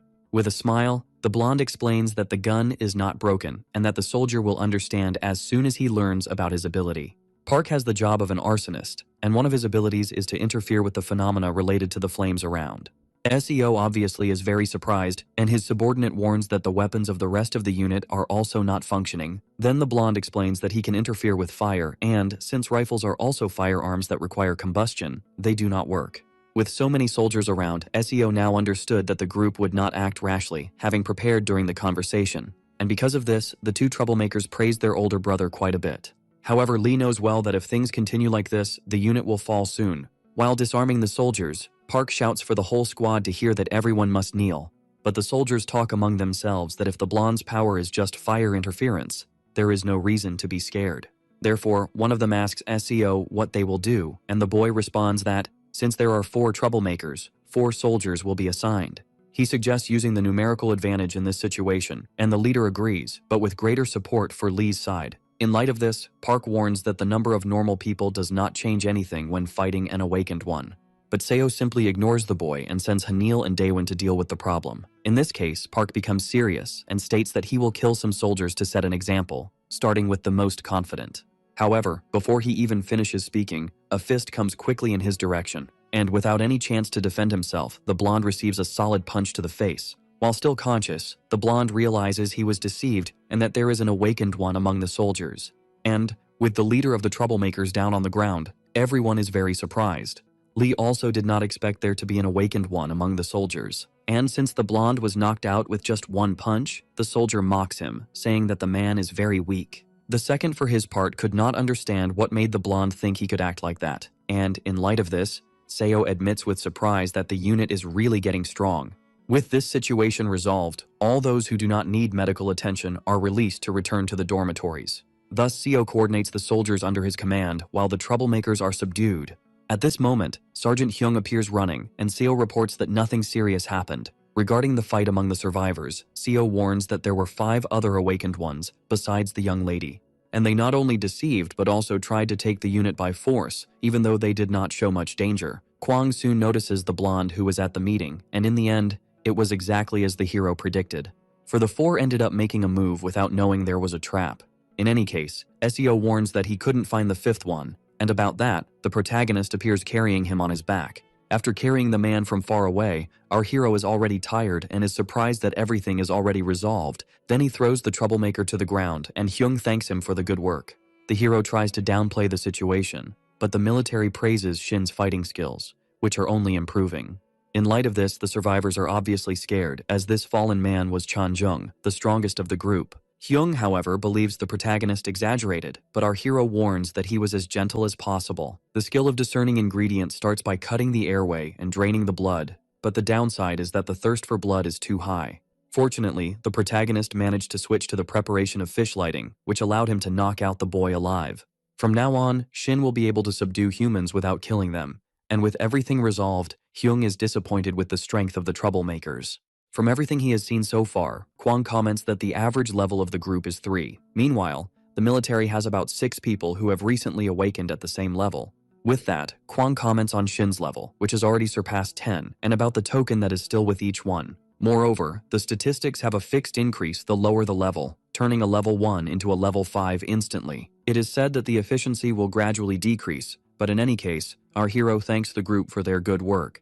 Hyung, however, does not accept taking all the credit, so he says that everyone only got this far because of the protagonist. Interrupting the conversation, Lee brings up the topic of the military also being awakened. Our hero is happy that she is well, and the girl explains that she is only okay thanks to the soldier's care. Thus, Shin feels relieved, and the girl comments that without the soldier's help, everyone would be lost. In any case, the hero apologized for keeping everything a secret, but explained that caution was necessary. Lee saw no problem with that and understood very well, so the protagonist also revealed that half of the unit was already awakened. In his thoughts, the hero believes it is better to reveal everything now, and for that, he recalls the girl's profession, and informs her that he is a chief, but also does other jobs on the side. The next day in the basement, Shin asks the soldier on guard if anything is different. Then, the soldier explained that they thought the troublemakers had tried to escape, but, from what it seemed, they hadn't even tried.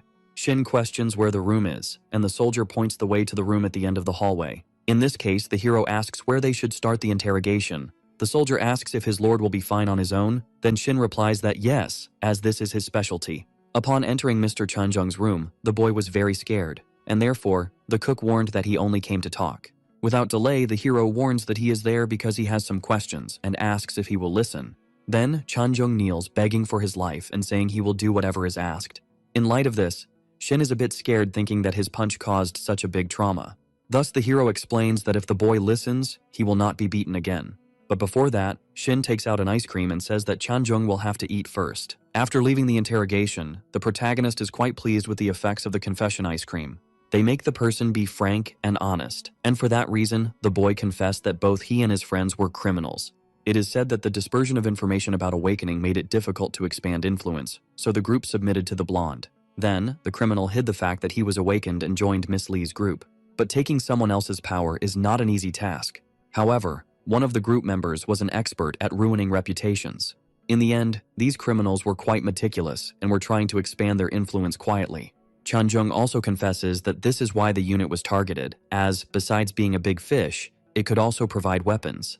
Now our hero can understand Taijun's prediction about hiding strength. After all, if they had known the battalion's potential from the beginning, they would have acted more cautiously, expanding gradually.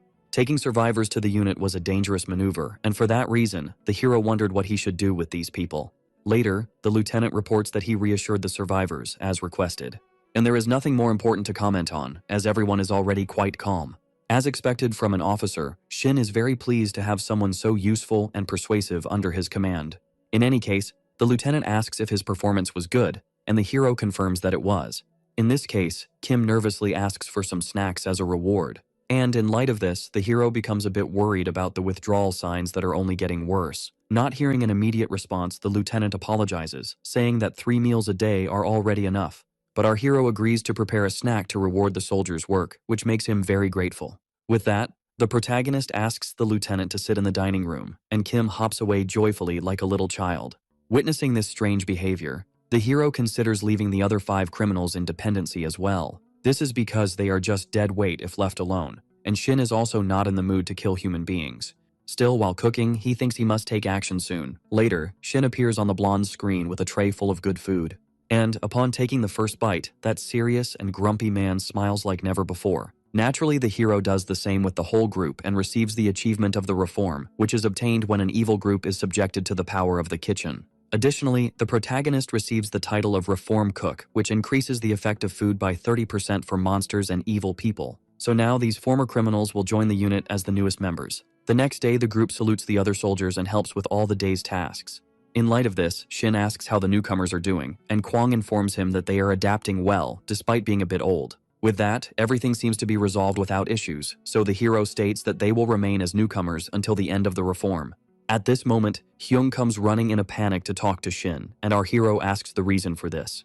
What the sergeant replies is that there is something Shin needs to see immediately. Until then, the unit has already collected all the remaining oil, but without counting the vehicles, the generator will only work for another week. This is quite serious as everyone is running out of food and electricity. However, for the hero, this was inevitable, as the arrival of the survivors derailed all original plans.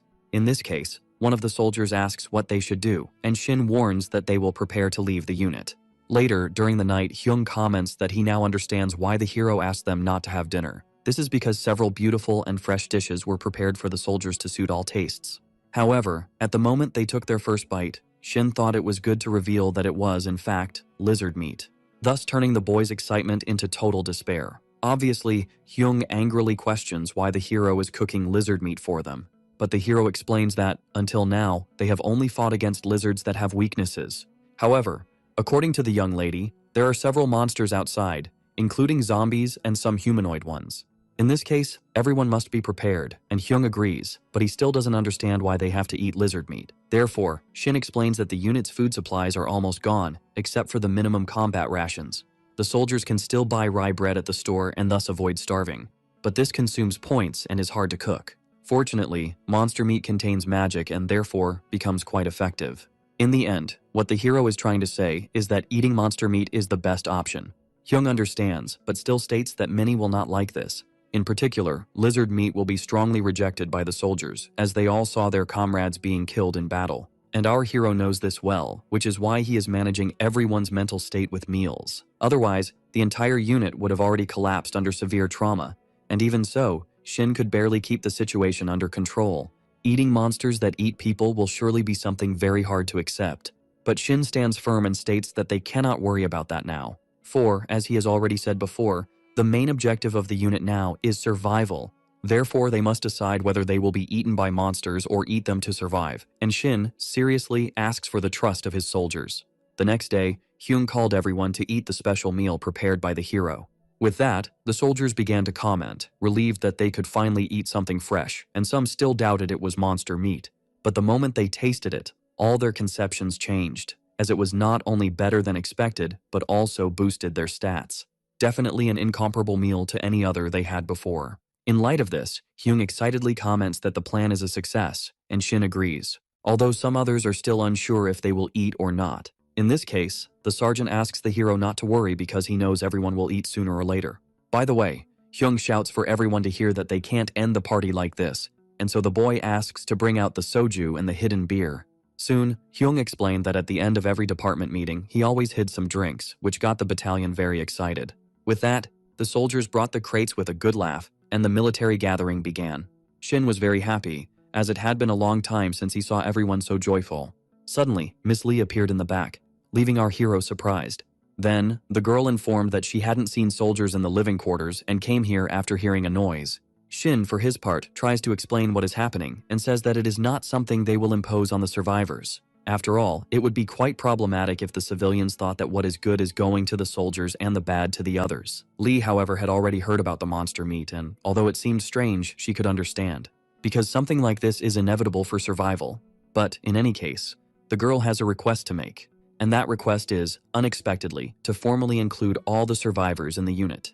In light of this, our hero finds it strange that the civilians also want to participate in the fight. But Lee explains that, although it is not bad to be protected, they need to learn to defend themselves for future dangers. This attitude from the girl makes the protagonist very proud, as she is now thinking like a true leader.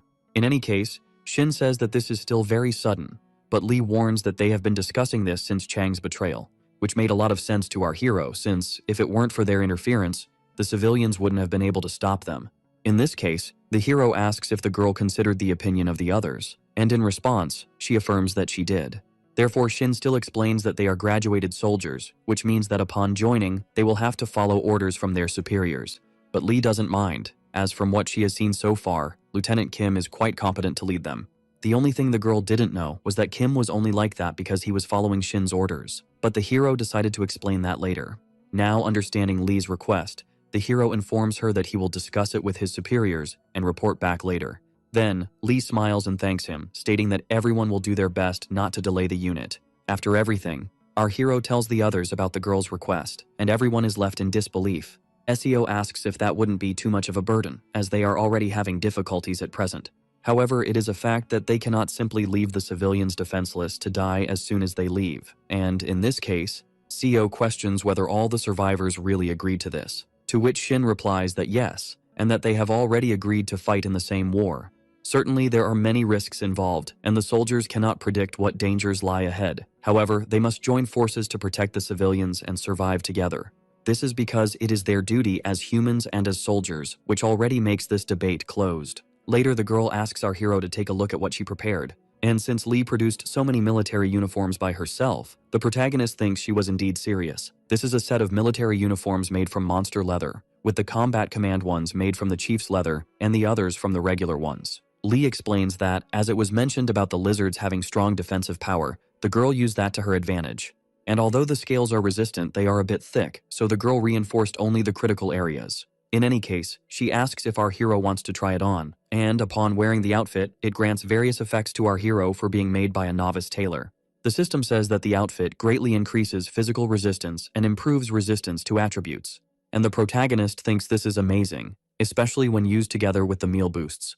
Lee, for her part, praises our hero, who thanks her for being very comfortable. Changing the subject, Shin asks why the girl made the outfit in gray, and in response, she explains that she thought they might go to the city one day, so she decided to make different versions.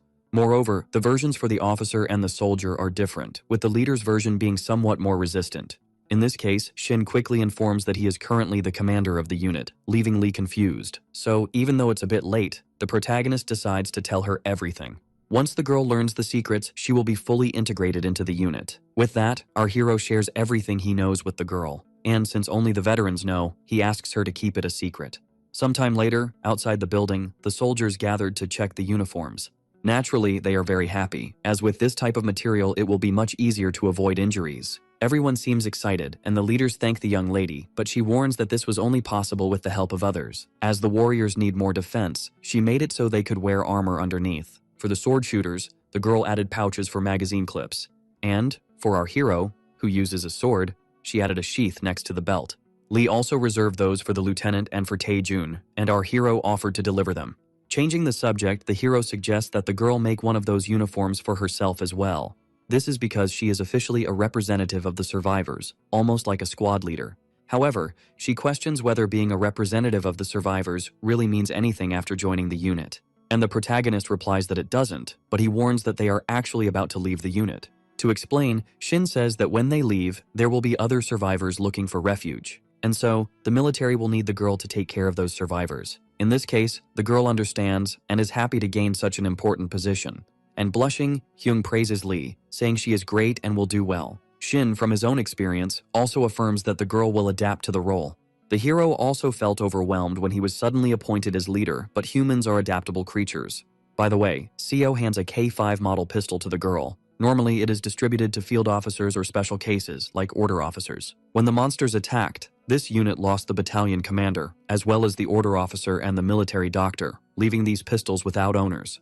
Lee, however, has never handled a weapon like this before, so Seo is tasked with giving a quick lesson. Kwang, for his part, asks who the other two pistols will be for, and Hyung informs that one was given to the lieutenant due to the officer's dignity and because he lacks combat skills. But the battalion commander himself is planning to use the one that remains. Shin explained that he had been using a blade, but it had its limits, and since he is not the combat type, he decided to use the pistol. Kwang, however, did not seem very satisfied with this, but Hyung reassured him, saying that a low-caliber weapon like that wouldn't make a difference for them. A few days later, another soldier managed to awaken, and with 100 awakened, the requirements for forming a guild are completed. The system informs that a guild is a structured society, and therefore positions and rules must be established, which now makes it the best possible time for Shin to leave there.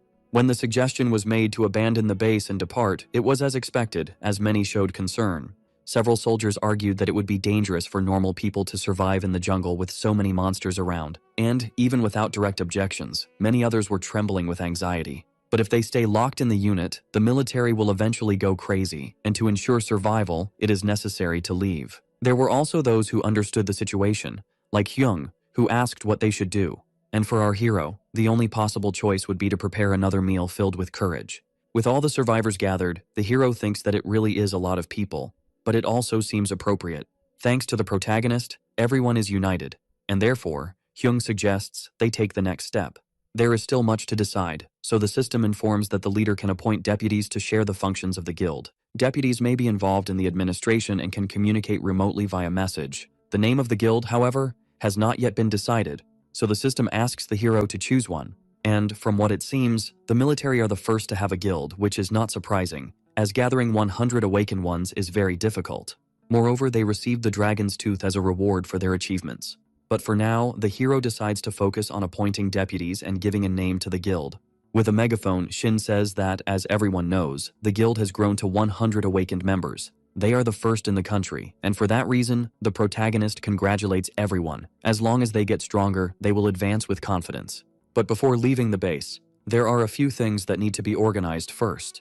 The hero explains that as the guild grows, deputies will be appointed, and among them, there are 5 positions available. Being appointed as a deputy increases the effect of the buff from the emblem skill, and the protagonist makes it clear that he will choose 5. Once they are outside, it will be difficult to move with just one group, and that is when they will need sub-commanders. Now, the lives of the soldiers are at stake, so the appointments must be well thought out. However, as the guild master, the hero can appoint according to his will, but he wants to hear the opinions of others. Fortunately, after much discussion, there was not a significant disagreement within the unit. The senior members that Shin has in mind, including the lady, are indispensable. The biggest problem is Tae-jun due to being in a wheelchair. Because of this, people start to question if there isn't someone better, as, despite the sergeant being a good person, he can barely walk. And for the hero, what the soldiers are saying is understandable.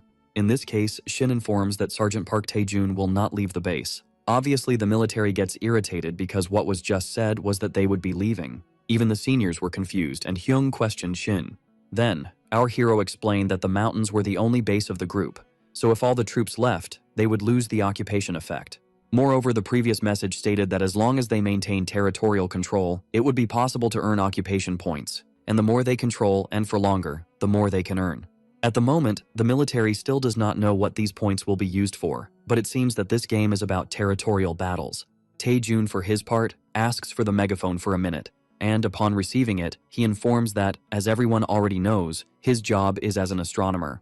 The better the visibility of the stars, the more he can utilize his skills, and few places offer a better view than the base. That's why the boy decided to stay to collect and transmit information, acting as a radar for the unit.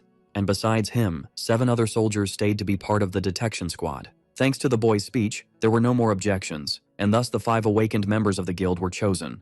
With that, the new command structure was formed, and most importantly, the name of the guild was also chosen. At first, the soldiers thought of something like Gang 1 Liberation Front, but they knew they wouldn't stay only in Gang 1.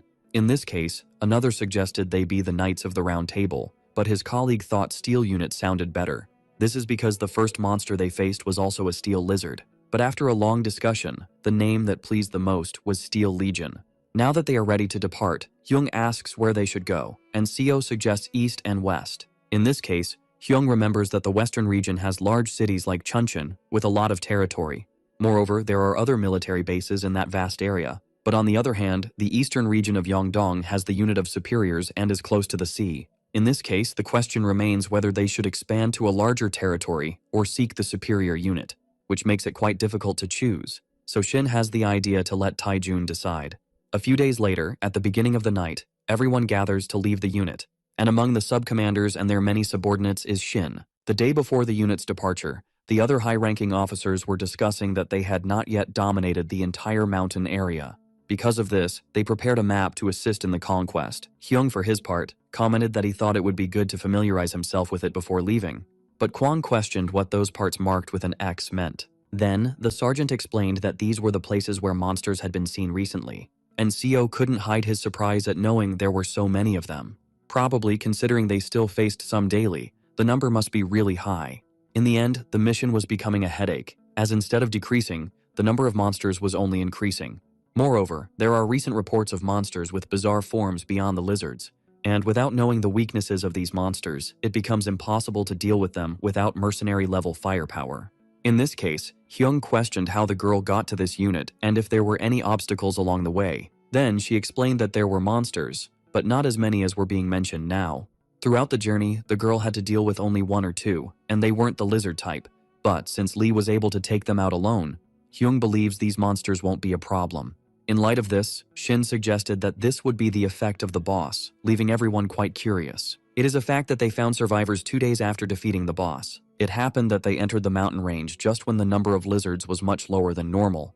Then, Sao commented, knowing that the conditions were much worse than back then, in addition to having more soldiers and supplies to move. And that's why leaving the unit requires a huge solution, which Hyung agreed with, saying they should prepare as much as possible. Later, the soldiers left the unit with military vehicles. Upon arriving at a designated place, Kwang ordered that perimeter defense be initiated. Another ordered that the vehicles with survivors be sent in first, while some soldiers would cover the rear. By then, everyone was already executing the plan, and Shin stated that, despite it being difficult to maintain formation since they have experience, everything would be fine. This is the classic formation from RPG games, with tanks, as well as damage dealers and healers. The large vehicles will form barriers in the front and back, with combat warriors positioned closely around. Inside, the long range and support awakened will protect the vehicles transporting survivors. The problem is that they still don't know where the attacks will come from, and besides that, the narrow path makes it hard to escape. The hero states that the plan is to block the attack quickly, but Hyung says the best option is to get out of the mountain quickly using the vehicles. The protagonist understands the concern, as the road in the mountain range is full of unpaved paths. Not to mention that there are cliffs along some parts, it's very dangerous to travel normally. Therefore, the best option is to leave quickly, but moving like that could lead to the extermination of the entire battalion. With the formation complete, one of the soldiers asks if they should leave now. Minutes later, the vehicles continue to pass along the path, while the soldiers check the perimeter. The survivors stay in the most protected zone, and the commanders, outside, manage everything via the map. One of the soldiers comments that it is eerily quiet near the base, then Kwang warns that this will change soon.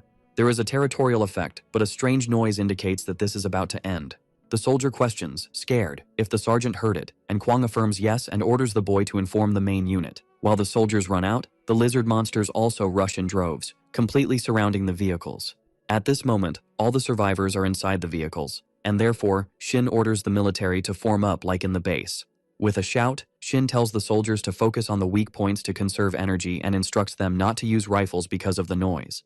Then, the awakened comply with the orders. All the sub-commanders are excited to show what they are capable of, and Shin does not fall behind, joining the confrontation as well. Without wasting time, the monsters charge at the formation, and the military tries to hold their positions without allowing the beasts to pass. With all this commotion, Kwang hears a scream and reacts with a powerful punch to one of the lizards.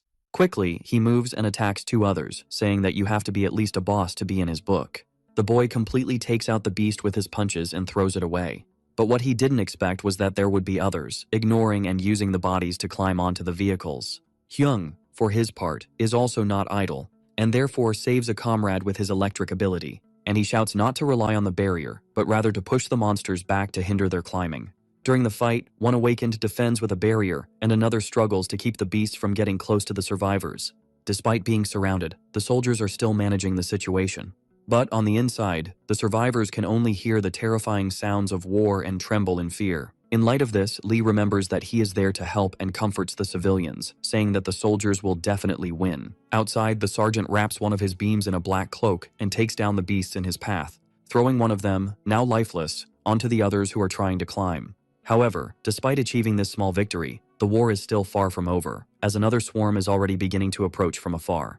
In a group even larger than the first, the monsters rush from multiple directions. With this, Hyung questions where they are coming from, but Shin explains that once the battle starts, the noise only attracts them more. Therefore, if the soldiers decided to shoot, they would have already been swept away by a tsunami of lizards. But since they are still distant, Shin orders the elimination of the rest so they can escape soon. In the overall report, all the lizards in the rear have been killed, leaving only 2 in the survivors area. Then, Shin, from atop one of the vehicles, shouts for the military to use combat actions because a new swarm is on the way. And with that, the military takes the snacks prepared by the commander out of their uniforms. One of the soldiers even felt relieved, as he was getting tired. Shin, for his part, also called Hyung to enjoy the snack because they would soon switch places with Kwang. And after eating, the system informs that all attributes have increased by 5, with the main one being endurance. Thus, our hero draws his kitchen knife from its sheath and asks if the soldiers are all ready. While preparing to leave, the hero thought he could no longer use this kitchen, and once outside, creating a suitable environment for cooking would be difficult and dangerous. The smell and smoke would reveal the location to the enemy, and the cooking equipment would be very limited. Therefore, until they stabilize a solid base at the mountain's base, everyone would have to rely on combat rations. Still, this amount would not be enough to support the survivors, lasting only for a week. But fortunately, the hero had the combat rations skill, which he acquired upon reaching level 10.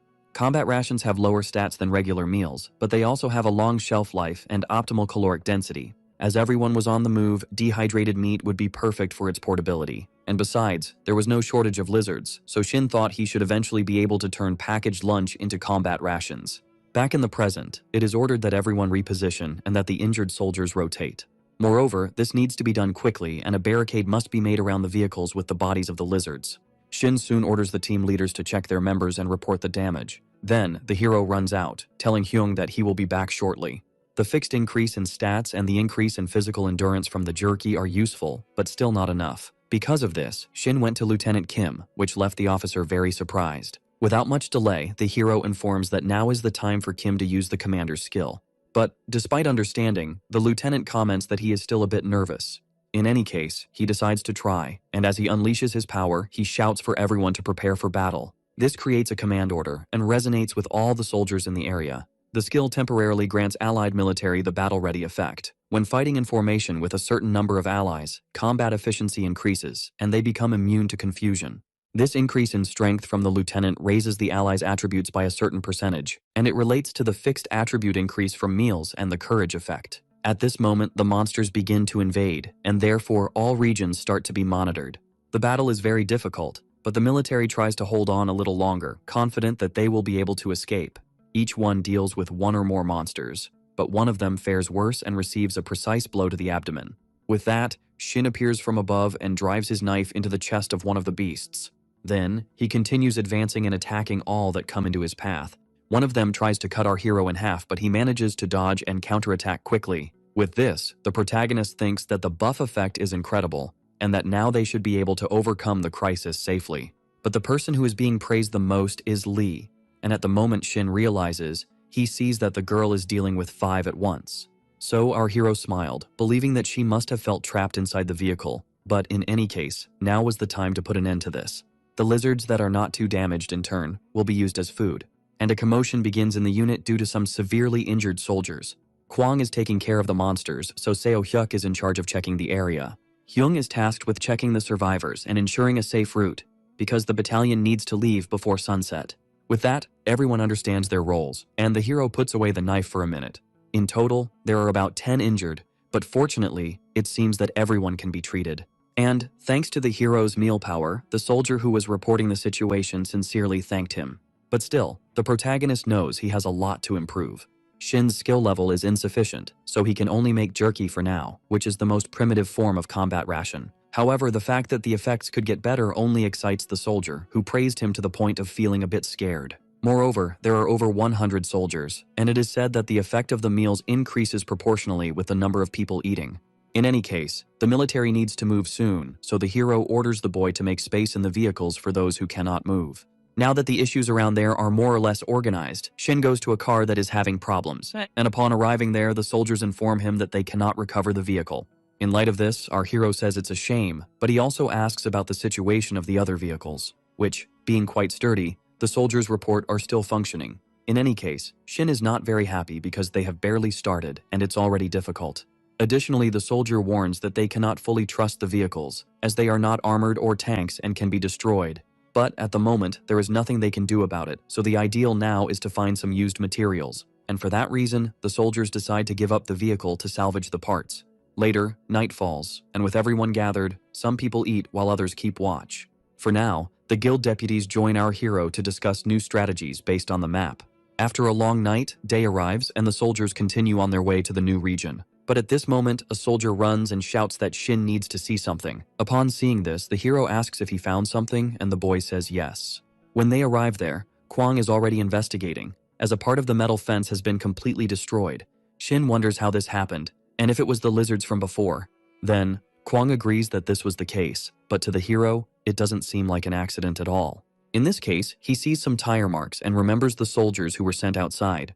Clearly, there are signs that a vehicle crashed there, and for that reason, Shin asks to bring a binoculars immediately. Then, after looking very carefully and focusing on the deepest part of the ravine, the hero finds a military vehicle, which is the same vehicle that Jaemin and Sungho took for the mission.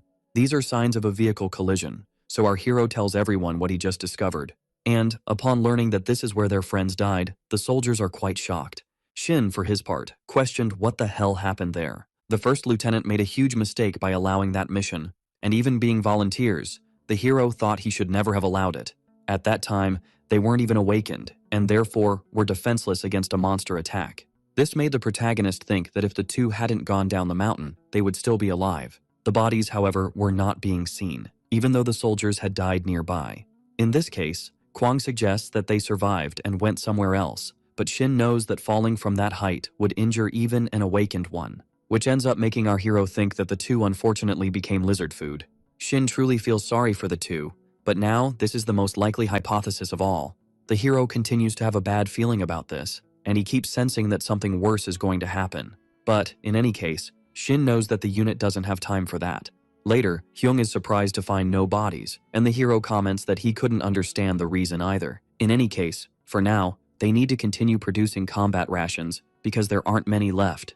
And Hyung agrees, as they now also have a huge stock of lizard meat. In the end, Shin knows he will have to cook on the move. The military cannot be without dried meat within enemy territory. Minutes later, yet another horde of monsters appears from all corners to attack the battalion. With great anguish, Hyung orders everyone to hold their positions because if they leave, they will be finished. But to the sergeant's misfortune, there are many of them, and this is already suffocating the soldiers. Lee and the other guild deputies are also engaged, but it's unclear if they will hold out. Then, from inside a truck, our hero races against time, as this is already the group's fourth battle. He hasn't had the chance to step out since he was making dried meat, so Shin just hopes everything goes well. Fortunately, the military manages to take care of the monsters, but 5 are injured and 1 is in critical condition. This worries Shin, as they are gradually having more and more casualties. Thanks to the meals and the buff from Lieutenant Kim, the soldiers' stats have improved, despite the constant fatigue. But all the noise from the fights ends up attracting monsters constantly to the area. Changing the subject, Hyung warns that there are some complaints about Shin due to the fact that he hasn't been appearing in the fights. The hero can understand the point, but he knows that his combat skills are mediocre compared to the warriors. Therefore, dedicating himself to combat rations is the best he can do. Hyung, for his part, is not part of these criticisms, so he warns that he will silence those fools who are talking too much. But Shin still doesn't know if it will be as easy as the sergeant is saying. Suddenly, a soldier calls the two of them desperately because something strange has appeared on the road, and they quickly decide to check it out. Without wasting time, the 3 run to a cave, but upon arriving there, everyone is in disbelief at what they see. This is because inside this cave, there are 2 soldiers, but in a grotesque zombie form. Shin is surprised that they are still wearing military uniforms, and obviously everyone is scared. But after Kwang looks at the unit tags on their uniforms, the boy realizes that these zombies are Jaemin and Seungho, just the 2 corporals who went on the expedition mission at Lieutenant Kim's orders. Definitely our hero was not expecting this to happen, and in a hurry, Hyung warned that he would give the orders. With a shout, the sergeant orders the soldiers to move forward and bring the survivors into the vehicles. But, looking again through the binoculars, Kwang notices that the zombies are armed and coming towards the unit, leaving the soldiers in complete shock. Apparently, even after death, Jaemin and Seungho's zombies can still handle rifles.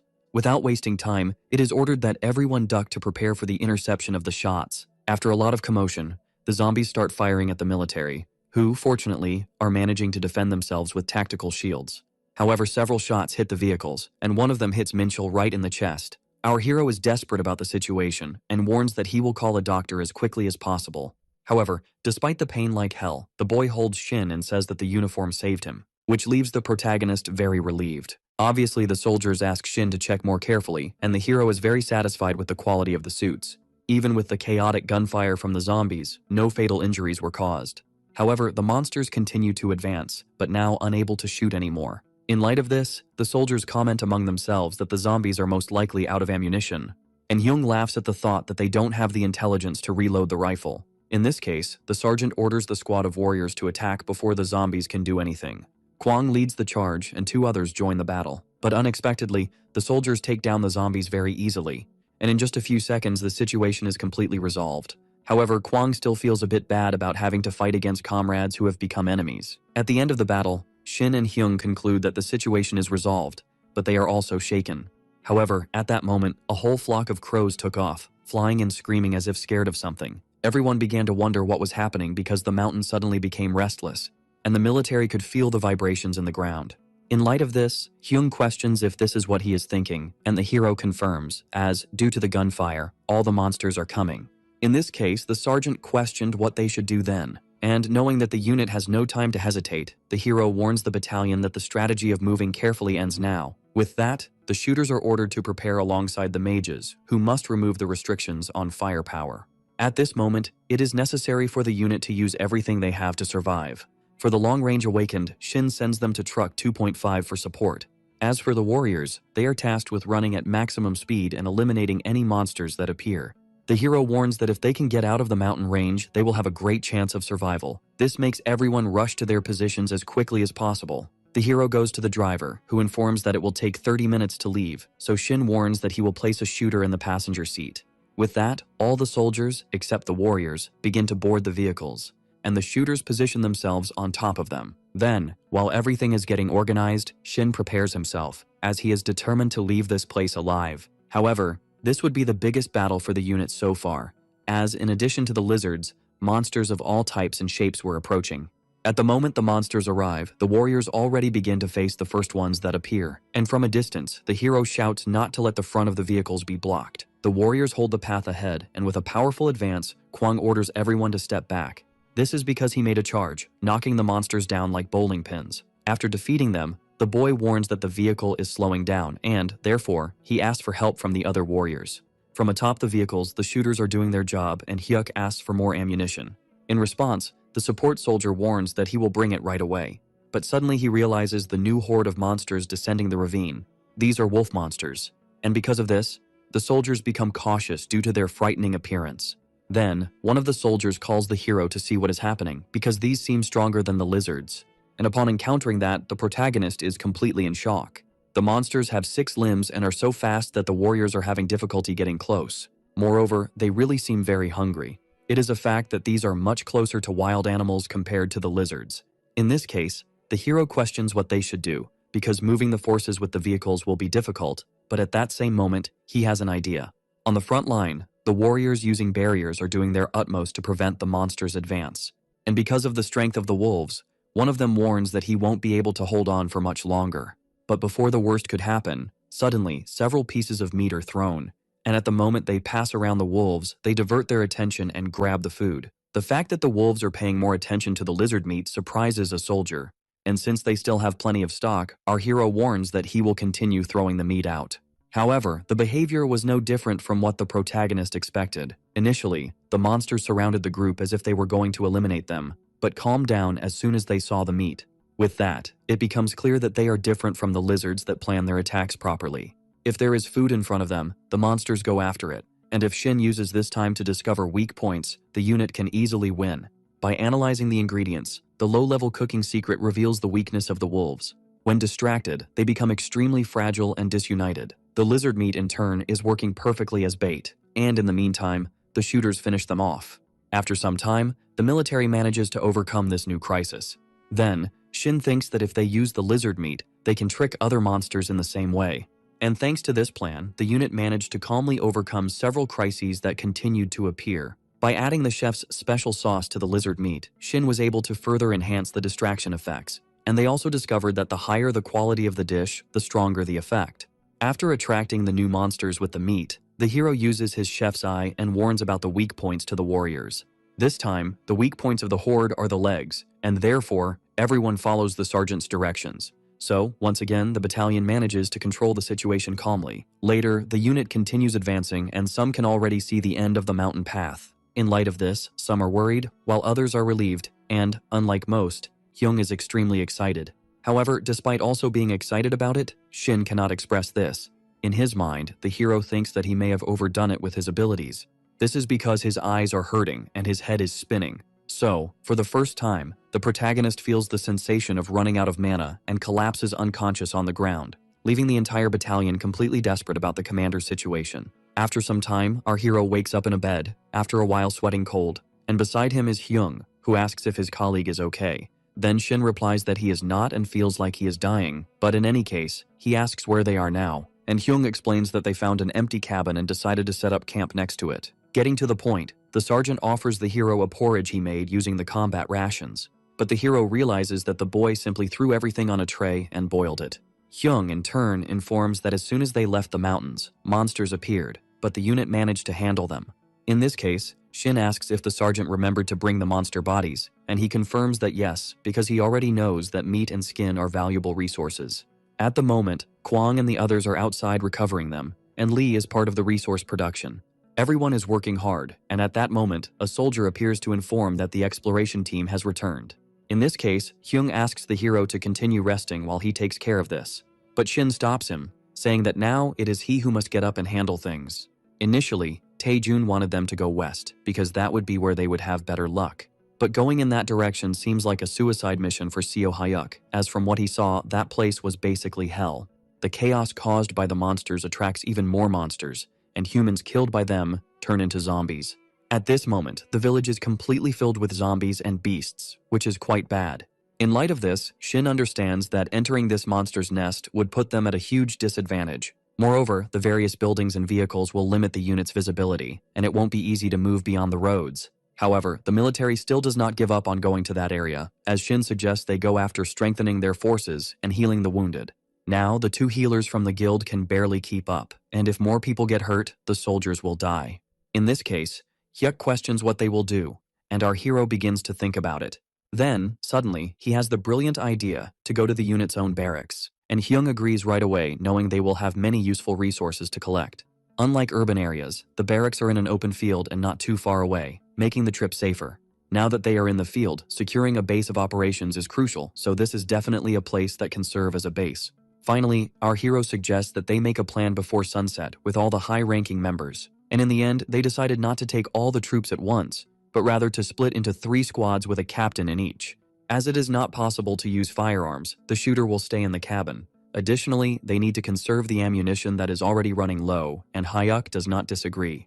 Lee has also been appointed as squad leader, and since she is unsettled with the troops, this is a good opportunity for change. But as she is one of the few who survived in the city, the hero knows they need her for her area knowledge. Despite many not agreeing, the protagonist also included an awakened survivor in each group. But as they are already completely conditioned, as long as they get a snack afterward, they will do what is necessary. With this, the hero hopes that nothing happens while they are out. The next morning, Shin informs that to avoid drawing attention, the groups will be divided and they will meet via different routes. Everyone follows the orders, and Shin says they will be leaving now, so the civilians wish good luck to the group. After some time walking, Shin decides to ask why the survivors are mostly in the cities, and Lee replies that they had no other choice, as those were the only places where food could be found. The monsters and zombies were very scary, but hunger could be even more so. Lee stated that she has always been very grateful for not missing a day of food at the barracks, as each day before was harder than the last. In any case, Shin also asks if it wasn't difficult to survive in the city. But, recalling what the hero said about the buildings blocking the view, the girl warns that this was not a problem for them. The survivors could hide and move between the structures whenever they encountered danger, which in open fields would obviously not work, and sooner or later, they would be caught. That said, Shin understands that what they considered a disadvantage was, in fact, an advantage for normal people. Changing the subject, the hero asks if there are still people in the city, and Lee replies that probably yes. What, although it makes sense as the military wouldn't be the only survivors, still leaves Shin a bit worried. The reason why they decided to go out to secure resources and grow with new strengths. Just as the first group joined the unit, they need to expand through survival. But, if the military starts accepting survivors without any criteria, criminals could infiltrate. And obviously, all of this starts to give our hero quite a headache. At one point during the journey, Lee feels something and quickly asks to wait a minute. In response, Shin asks what it is. Then the girl warns that she can hear a faint breath nearby, probably coming from zombies. After looking closer, the military realizes that there are indeed zombies there, but fortunately, they haven't noticed anyone. Without the captain, it's a fact that they would be in a bind, especially since the unit still doesn't have much information. Lee explains that most zombies are weaker than the monsters, but sometimes they retain human habits or unpredictable behaviors. One that can be used as an example is the zombie moving inside the sewer. This is because the girl explains that it is hiding to attack anyone who approaches, like a trap. In this case, the hero asks if there is no way to detect them in advance, and the girl explains that, with the hearing of the awakened, it is possible to recognize the breath if one concentrates. With this, Shin understands that hearing is the only method and, therefore, he thinks they need to come up with a strategy soon.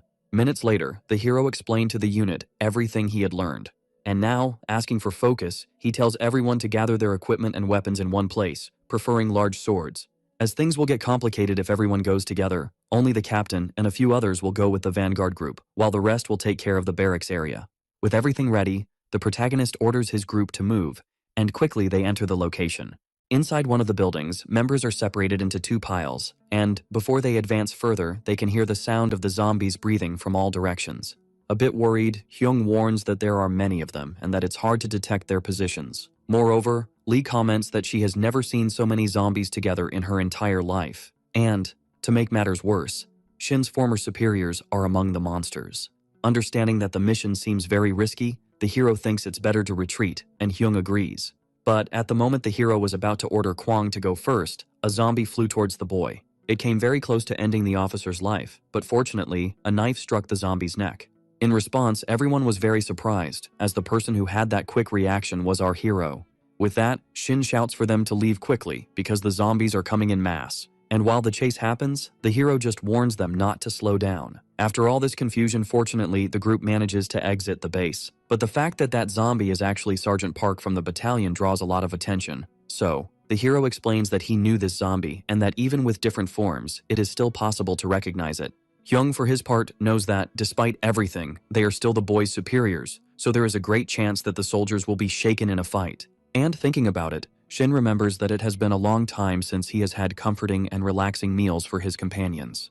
Since the unit found Jaemin and Sungho on the road, the soldiers' fear of zombies has increased significantly.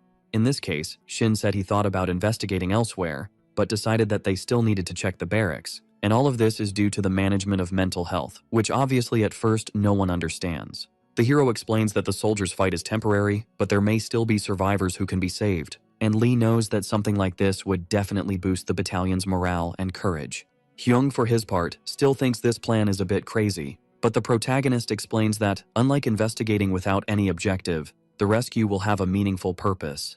The two officers argue quite a bit with our hero, but in any case, they decide to listen to the plan. Then, the military continue discussing strategy to face the monsters at the barracks.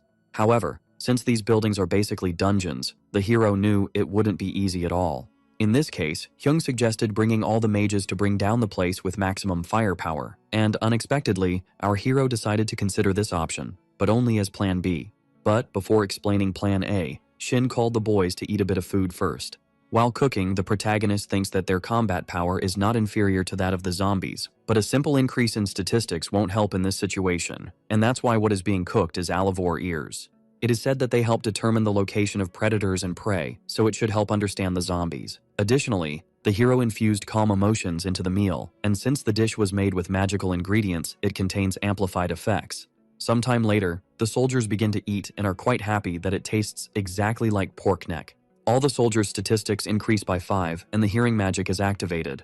One of them draws everyone's attention to see a strange feature in the status window, but the others are annoyed by him shouting, and then they soon realize that no one is shouting.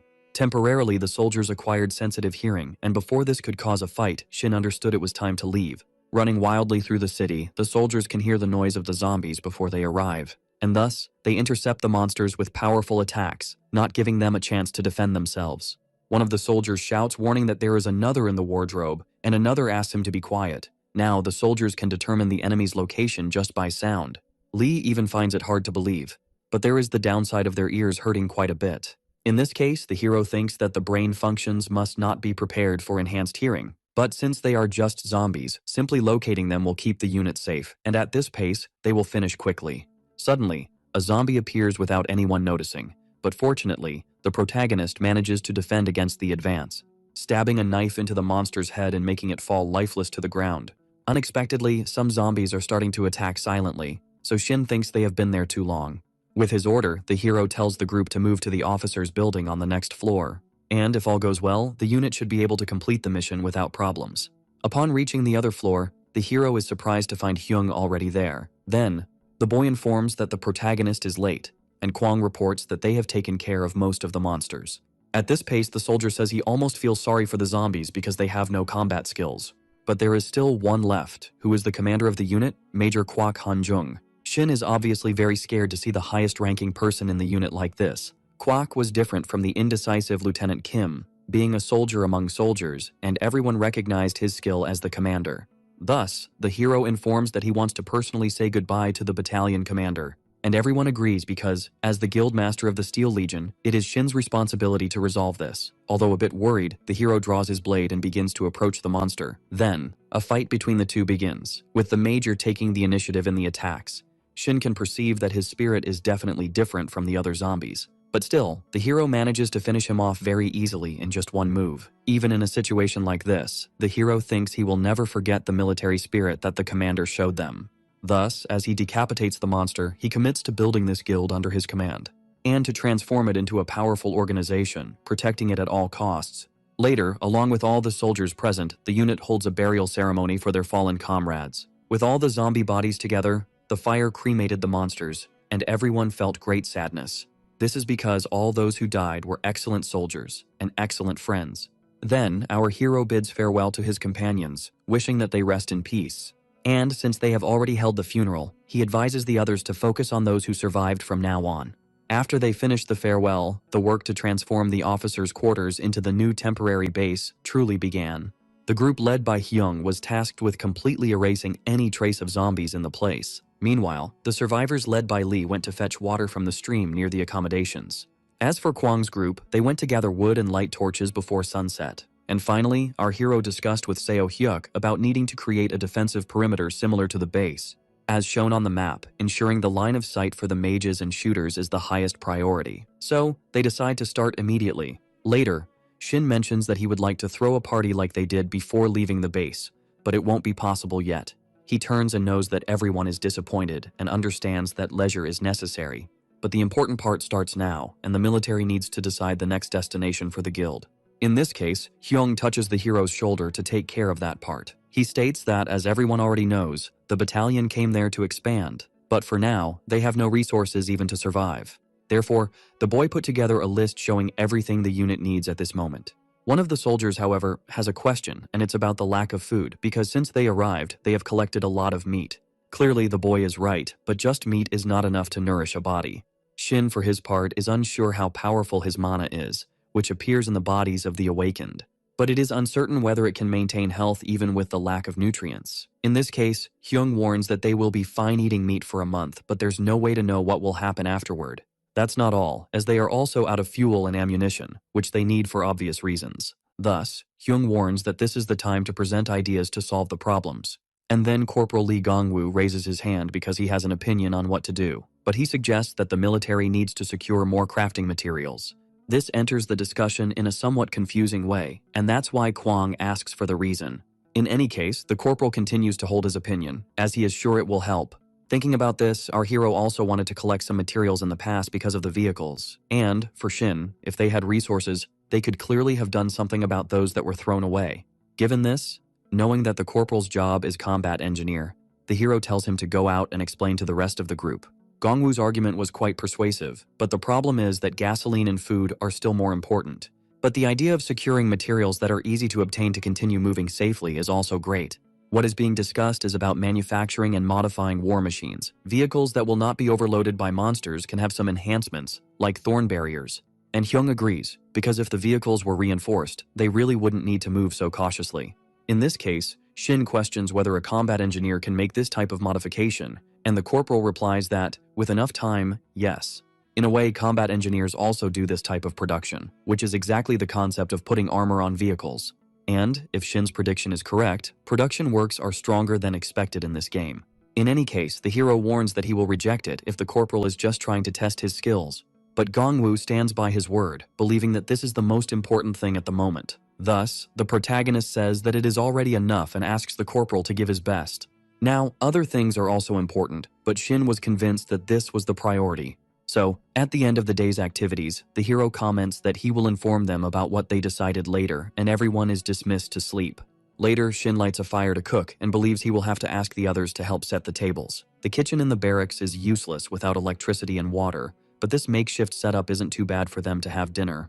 Thus, Shin decides to start with the fat-filled monster he collected. But despite being edible, the smell of it cooking is unbearable. This is animal fat mixed with mana, and when used in cooking, it adapts to the mana of the dish.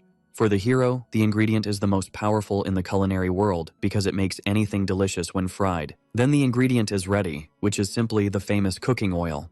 In a meeting, Gongwoo informs that there is a large hardware warehouse near the police quarters, so Hyung questions how the corporal knows this. The boy explained that sometimes the base urgently needed crafting materials, so that was where he came. Thus, Hyung asks if what the soldier is suggesting is to receive materials from there. And Gongwoo says yes because, as it is a spacious place, it should have most of the materials they need. This place is near the barracks but a bit far from urban areas, and Shin thinks they should also have fewer zombies. In this case, Hyung feels proud of the corporal, and both he and Shin believe it is a good opportunity. Therefore, the hero tells Kwang to prepare the troops because they will advance with the same teams, but with a combat engineer in each. Additionally, Gongwoo is tasked with bringing a vehicle in good condition to the front of the quarters. Hyung questions the danger of driving, but the protagonist warns that there is no other choice.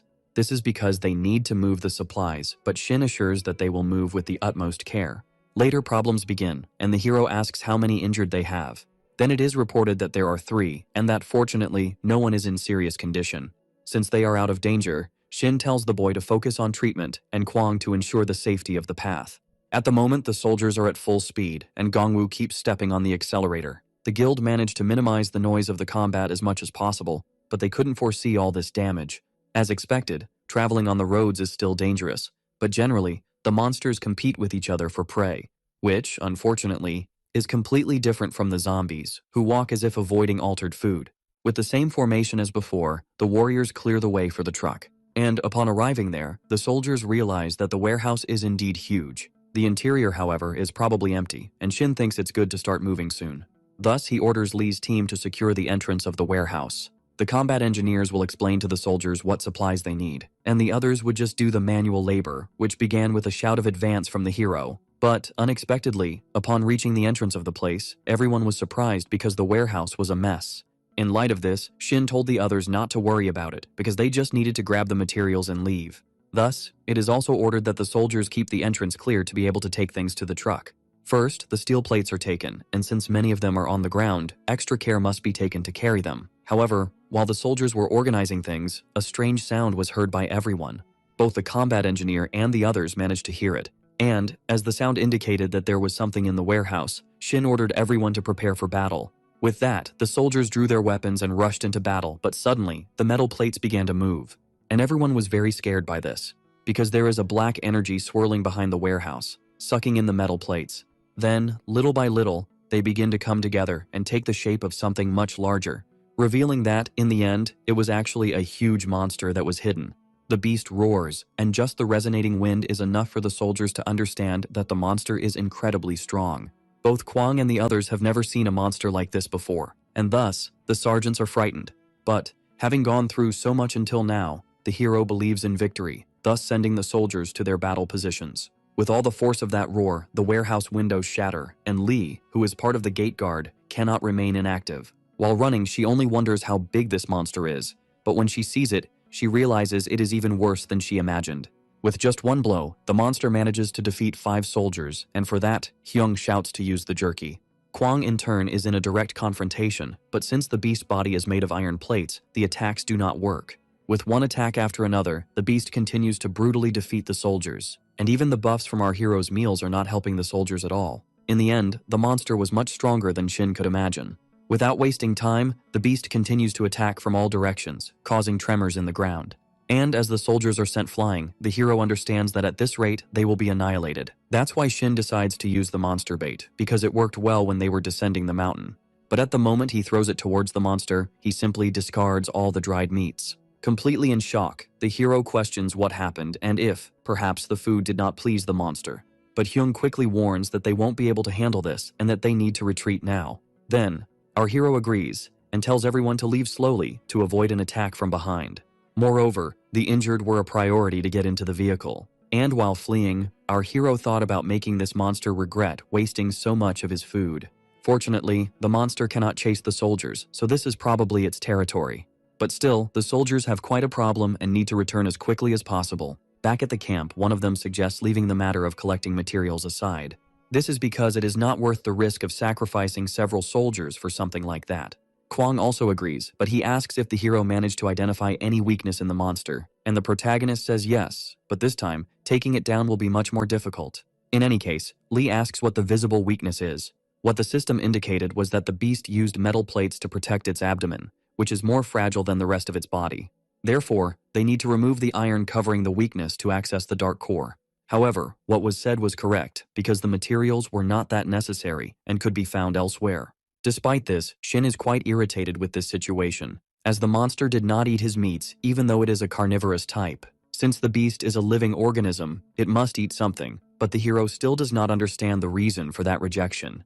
Then, the corporal suggests that what the monster eats could be the metal itself, and, not understanding at first, the others ask him to explain further. Thus, the boy pointed out that there were bite marks on the scattered pieces of metal, and, very surprised, the commanders asked if the soldier was really sure. Therefore, the boy replied that engineers have a way of identifying alterations in parts, and those were not due to rust. But still, Hyung cannot understand how a monster feeds on iron. However, at that moment, our hero already has an idea to solve this problem. Since he still has leftover oil, Shin asks if it wouldn't be a good idea to fry the metal plates. But obviously, the others find it strange that something like that would make the taste good. In any case, they cannot defeat the beast in a direct confrontation and need to try something before returning. In this case, the corporal agrees, as the more methods they try to make the monster eat, the better. Thus, the plan is decided, and Shin already orders them to bring a metal plate in good condition. Later, our hero tries to cook the material, and, while the iron fries, he fills with rage remembering what the beast did. Then, the system appears informing that the plate was mixed with magic, and with the cook's feeling of defeat. Moreover, Shin becomes the first human to discover a new frontier in the world of gastronomy. It is said that even the most renowned chefs rarely attempt to cook something different, and many die without trying to reach a new level, but not our hero, as he now also receives a pioneer reward, which is something called overcoming the limits of ingredients, and leaves Shin very surprised. With the corporal's material identification skill, he warns that the iron plate did not become stronger, but rather that the efficiency of the material really decreased to an almost unusable level. Therefore, this will not strengthen the iron plate as the hero thought, and if the monster likes this, Hyung thinks the plan did not work. But unexpectedly Gongwoo disagrees, saying that this is, in fact, an incredible achievement. For him, the act of frying the metal in oil and the material changing entirely is almost miraculous. Then, thinking better, the sergeant agrees, and Shin comments that he should not keep playing at cooking. Suddenly, one of the soldiers appears to inform that they are ready to move out. Therefore, our hero decides to start the operation. Most of the soldiers do not know that the boy's meals can alter emotions, since it is not the best decision to have his power publicly known. Regarding the changed iron plate, Shin will consider it just a debuff for now, and this time, that monster will definitely not be able to resist. Back in the warehouse, the iron plates begin to move again. The first time, the soldiers were confused by the mess, but it seems the monster covers itself with things to take shape, and it only does this when the enemy approaches, so everyone stays quite alert. Right in the middle of the metal plates is the center, which is the dark shadow protected by metal plates. Therefore, without wasting time, the protagonist throws the crispy iron plate towards the beast, and suddenly it stops being attracted and falls to the ground, leaving everyone quite confused. But soon the monster opened a space and began to suck the metal into the core, leaving Shin surprised that it was easier than expected. Thus, the hero hopes the monster enjoys its meal. And outside, from the group responsible for the guard, Lee finds this entire silence strange. Inside, however, all the armor of the beast is undone, so it can enjoy its meal. And despite the plan working, everyone still finds the monster's true form quite cute. However, Hyung still asks why the hero is so calm, so Shin explains that the special effect of the dish is defeat. At this moment, the monster is just a weak creature trembling under the weight of defeat. Thus, Hyung is quite satisfied with the plan, and Shin decides to end this quickly. But not before the corporal appears saying that the sergeant needs to see something urgently. Gongwoo brings the boys to a different iron plate and, analyzing it with his chief's eye, the system warns that the iron plate from the Mac monster is reinforced with magic and, despite its high quality, is not recommended as an ingredient due to hygiene. But this information alone is enough to impress Shin, because the system detected the plate as an ingredient. In any case, the corporal warns that this is not a common metal plate, because it has been reinforced with the monster's magic. Hyung then understands why the attacks weren't working, and Gongwoo finds it very interesting that the effects remain after leaving the beast. The reinforced iron blade could be quite useful for the military, and thus the corporal asks if there is a way to keep the monster alive. Logically, everyone cannot agree to simply leave the monster alone.